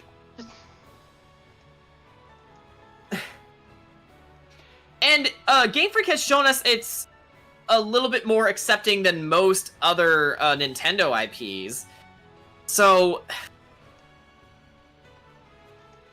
like, if you're itching for creativity, have a fan help you. Like, you don't have to cancel Mega Evolutions for this. And we know that's not the. And we know that the reason you cancel Mega Evolutions wasn't because, oh, giving evolutions to specific Pokemon is bad, even though that was by design. Jordan, Killer Shadow says, just pictured a Stoutland with a Tommy gun for some odd reason. And it's using its beard to hold it. For the motherland! What vomit is orange topaz? Many things. If you've eaten too many carrots, too many Cheetos, too many butternut squash soups, too many pumpkins. Too much of Mithra's cooking. Yeah, too much of Mithra's cooking. Actually, no, it's just straight up black. It becomes a symbiote. Ah, so that's how it this is how Clintars. Oh, so this is how Clintars are born. Fuck. That's fucking disgusting, and I can totally see that happening. God forbid Mithra's cooking is the reason the creature from The Thing exists. Like, it escaped the Xenoblade universe and came to our world. And then we got body horror galore.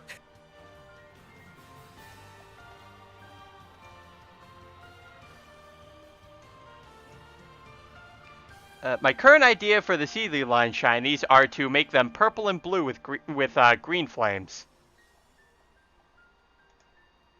That would pertain better to the evolutions more than Seedly, because Seedly, again, is pure grass. Yeah, it's a pure evolutions are grass fire. Yeah. On top of that, one idea I had for Pine is that the leaves are autumn color and then the flames are blue.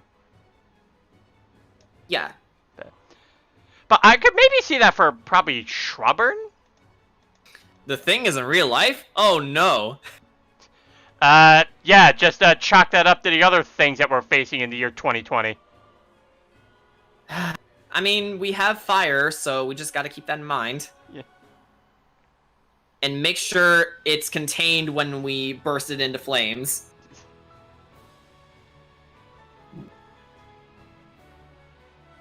Also, make sure the room is padded.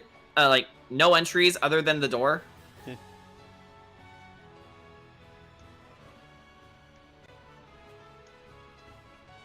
This is funny considering I've never seen The Thing, although I do know the general consensus around it. Although I was dumb enough to see the sequence where they found it impersonating one of their crew members, and then it just kept morphing and distorting into a creepy ass abomination, and no music whatsoever, so you can hear everything in its body working, and like, bleh.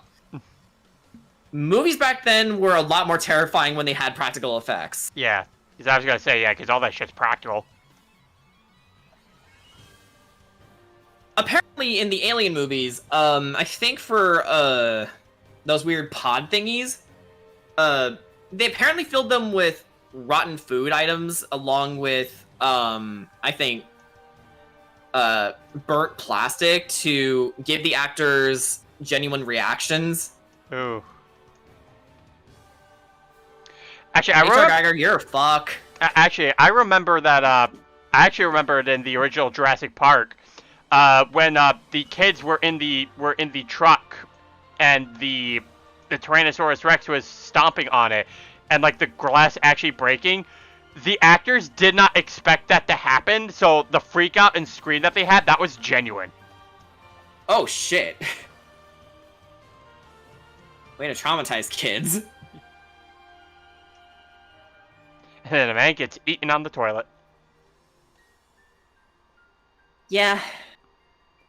But that's okay, he deserved it. Yeah, he was a jerk. Come to think of it, I don't remember what Jurassic Park movie I saw. I know I saw one. I just don't remember what I saw. It's weird.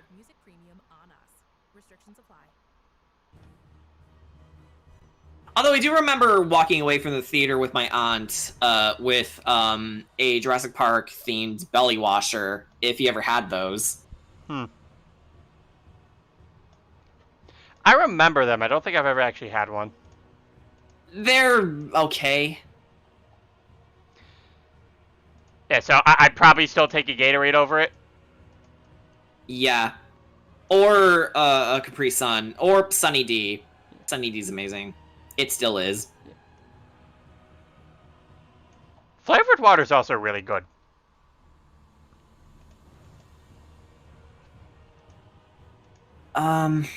Okay.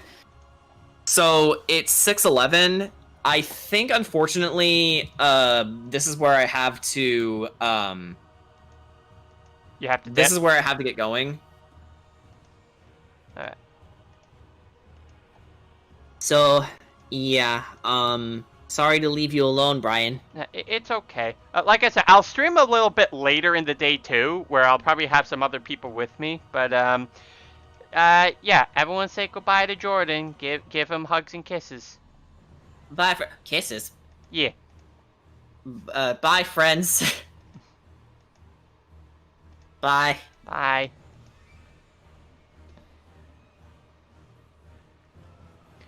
What color would shiny Gatorade be? That's a good question. How about white with blue flame, since pine trees don't lose leaves in winter? Shit, now you got me conflicted. 'Cause that does sound like that sounds like an interesting idea.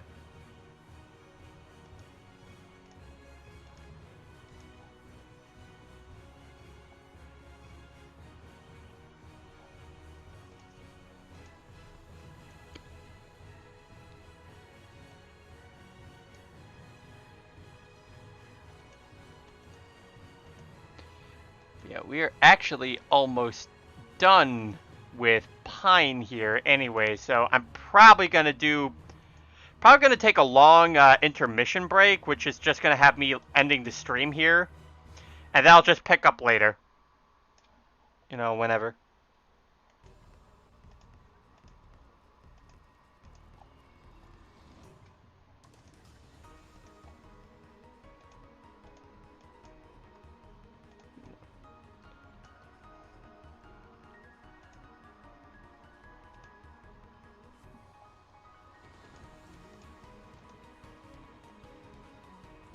Hi, I'm Russia. Hey there.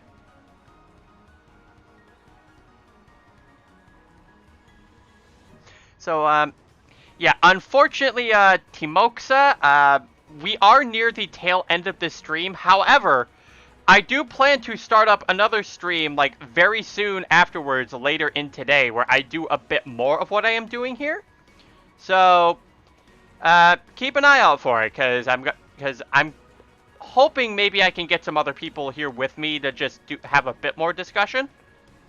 So what I'm basically doing here, for those of you just joining, this is a self-imposed challenge I have given myself, where I am making original Pokemon based off of type combinations that are either very unique and uncommon, or types that just don't exist yet.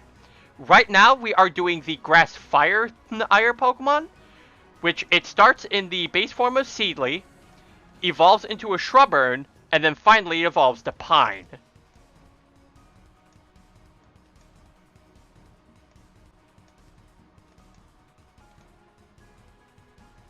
If Megas were to return and went back with Flygon, how would they work with it? There's a lot of fan art of Mega Flygon. How could they make something that doesn't look like it's a fan made?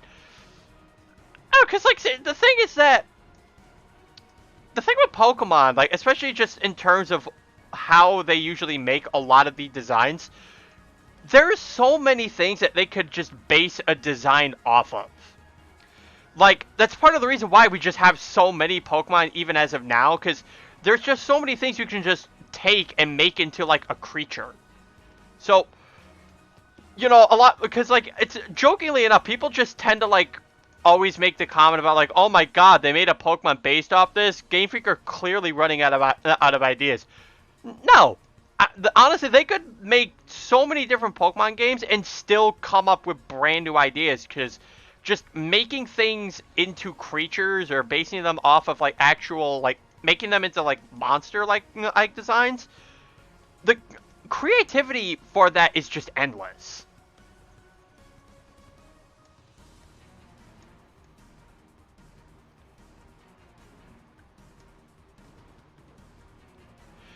Yeah, in fact, the fact that there are multiple different interpretations of what a Mega Flygon could be, honestly, I wouldn't put it past Game Freak to be able to, like, find a means of being able to come up with an idea. Like, if they eventually move past their artist block. It's YouTube Music. Download the app today and get a trial of Music Premium on us. Restrictions. Game Freak has had dumb designs since the beginning. Yeah, like Game Freak have like, even back in Gen 1 they've had some, like, dumb designs. Like, people who complain about, oh my god, they based a Pokemon off of ice cream, how dare they? Gen 1, you had a Pokemon based off of a fucking rock.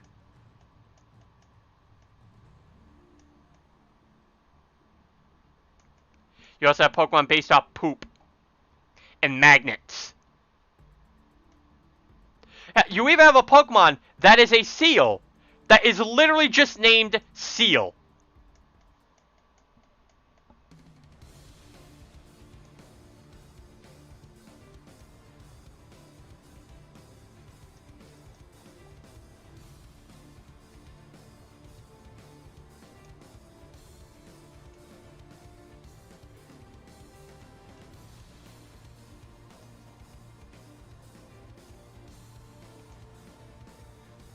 What would a Mega Pine be?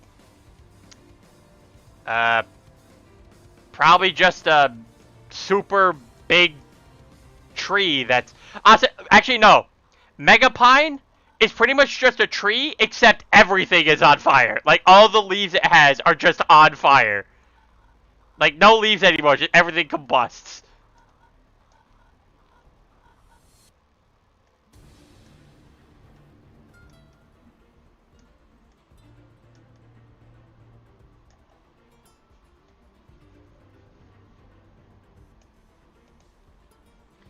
I think a Mega Pine would be Fire Ghost type. All its leaves have burned away, and now it's just the branches and trunks, kind of like a skeleton. I can also see that. That's also a cool idea.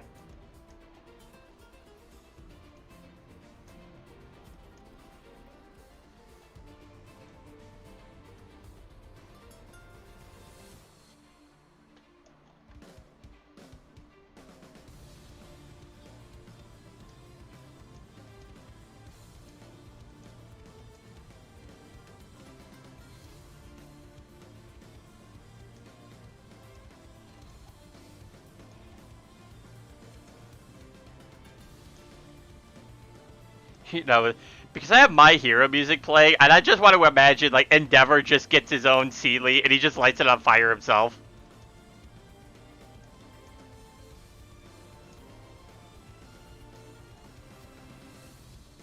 It's like, you will become the strongest seedling that I have ever created. Just lights it on fire. Like, what the fuck? And then it's him and Todoroki all over again, as he has a Pokemon that also has daddy issues. It's like, why does this keep happening?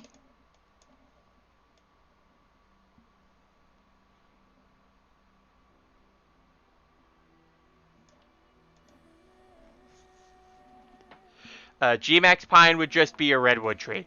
Okay, I can see that. I never understood why people say Game Freak is running out of ideas because it's not based on real-life animal. Because, as we already know, the Pokemon fandom is filled with spoiled man-children, and they just complain whenever they don't get exactly what they want.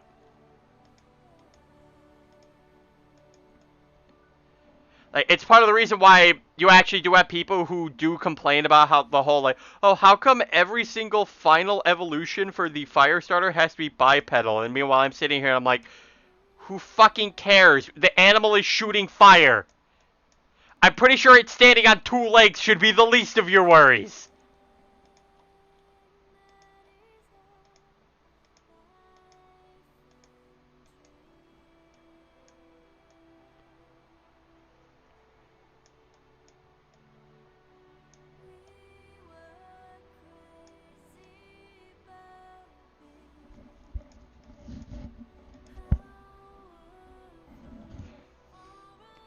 It's okay, you can say NGMRX. Well, I mean, I'm certain he falls under the category, but I'm just speaking in general.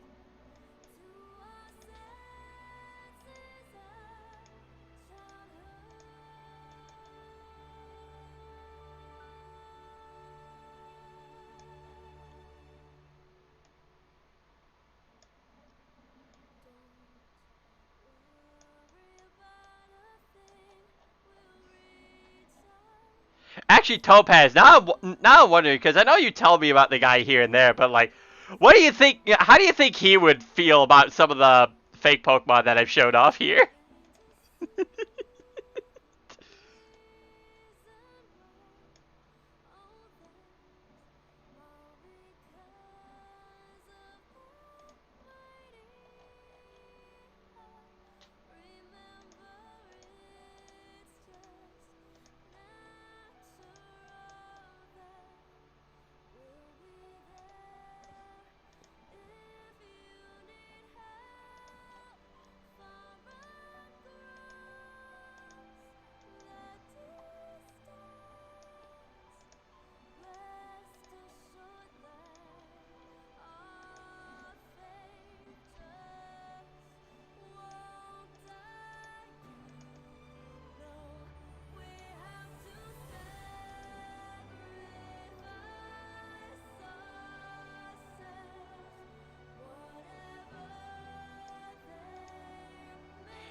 Yeah, he falls under the category of anybody who says anything bad about Pokemon hates it and is horrible. Would people in the Pokemon world think Sealy is a relative to Seedot? Probably. Yeah, because Sword and Shield are clearly flawless games. I mean, okay. Sword and Shield, yeah, like I do think Sword and Shield are still relatively good games. Like, aside from the only real issues that I do have with those games, admittingly, are more personal like issues that I do have with it. Like, you know, I mean, yeah, I am a bit bummed about the Dex cut, but you know, who isn't? Like, even people who like don't treat it all that seriously, you could probably still know that they are a bit bummed about who exactly was cut, because, you know, who doesn't get disappointed about that? But most of the things, too, just involving that, like, a lot of things that they did take out, again, they're personal things they're more so personal problems that I'll admittingly say are just issues that only really are an issue with myself. So it's not necessarily on the game's fault itself, because the game itself, because one thing I will say is people will argue that, you know, oh, the games are clearly rushed and unfinished, they gave us an unfinished product. Not really. Because the idea that it is an unfinished product implies that, oh, there are things that they decided to release where they just didn't include everything they wanted to. No, they did. Everything within the base game itself, that is everything they wanted to give us. It is technically a completed game. It just doesn't have all the things that we'd like to have in it. Now, they are remedying this with the expansion pass, so I will at least give them that as well. So they are giving some things back. So yeah, I still like Sword and Shield, but yeah, I will definitely say, you know, yeah, they're not perfect. They are games that do have issues. Some things with the game itself that I will say, and yeah, there are some things that the games themselves do have that are issues, but most of my complaints, admittingly, are just me problems. There are things that they're more so tailored towards me and nothing against the product itself.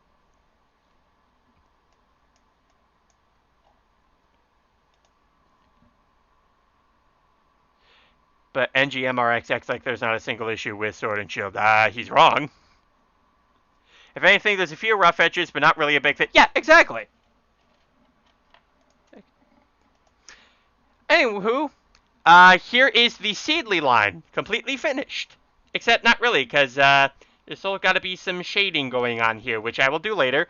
I've stated that I'm only sticking with solid colors for now, because I want to get through some of these like much quicker. Like I just want to like get them out there, so that way we're not spending eternity on all of them. I will shade them like later, but you know we're just sticking with this for now to get things moving.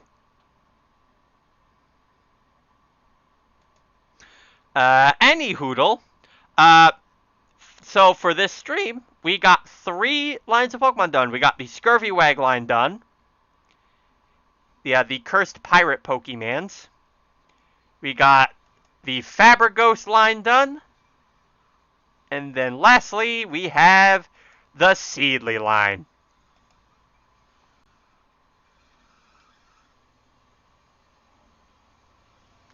Are you posting these on Twitter? I might want to draw them. Yes, but only when I eventually shade them. But anywho, thank you all for coming to this stream. Like I said, I will stream again a bit later in this day. So make sure you keep an eye out for that. Because, yeah, I do want to try to get a couple more of these guys done. Because I really like a lot of the work that I put in some of these other designs. But, yeah, hopefully I can get some more people on here. We can start talking more about some of the other guys that I made and get into a bit more about them. But until then, thank you guys for coming. Hope you guys have a good Memorial Day. And make sure you get your mystery gift from Sword and Shield before it expires. So, I shall catch you guys another time.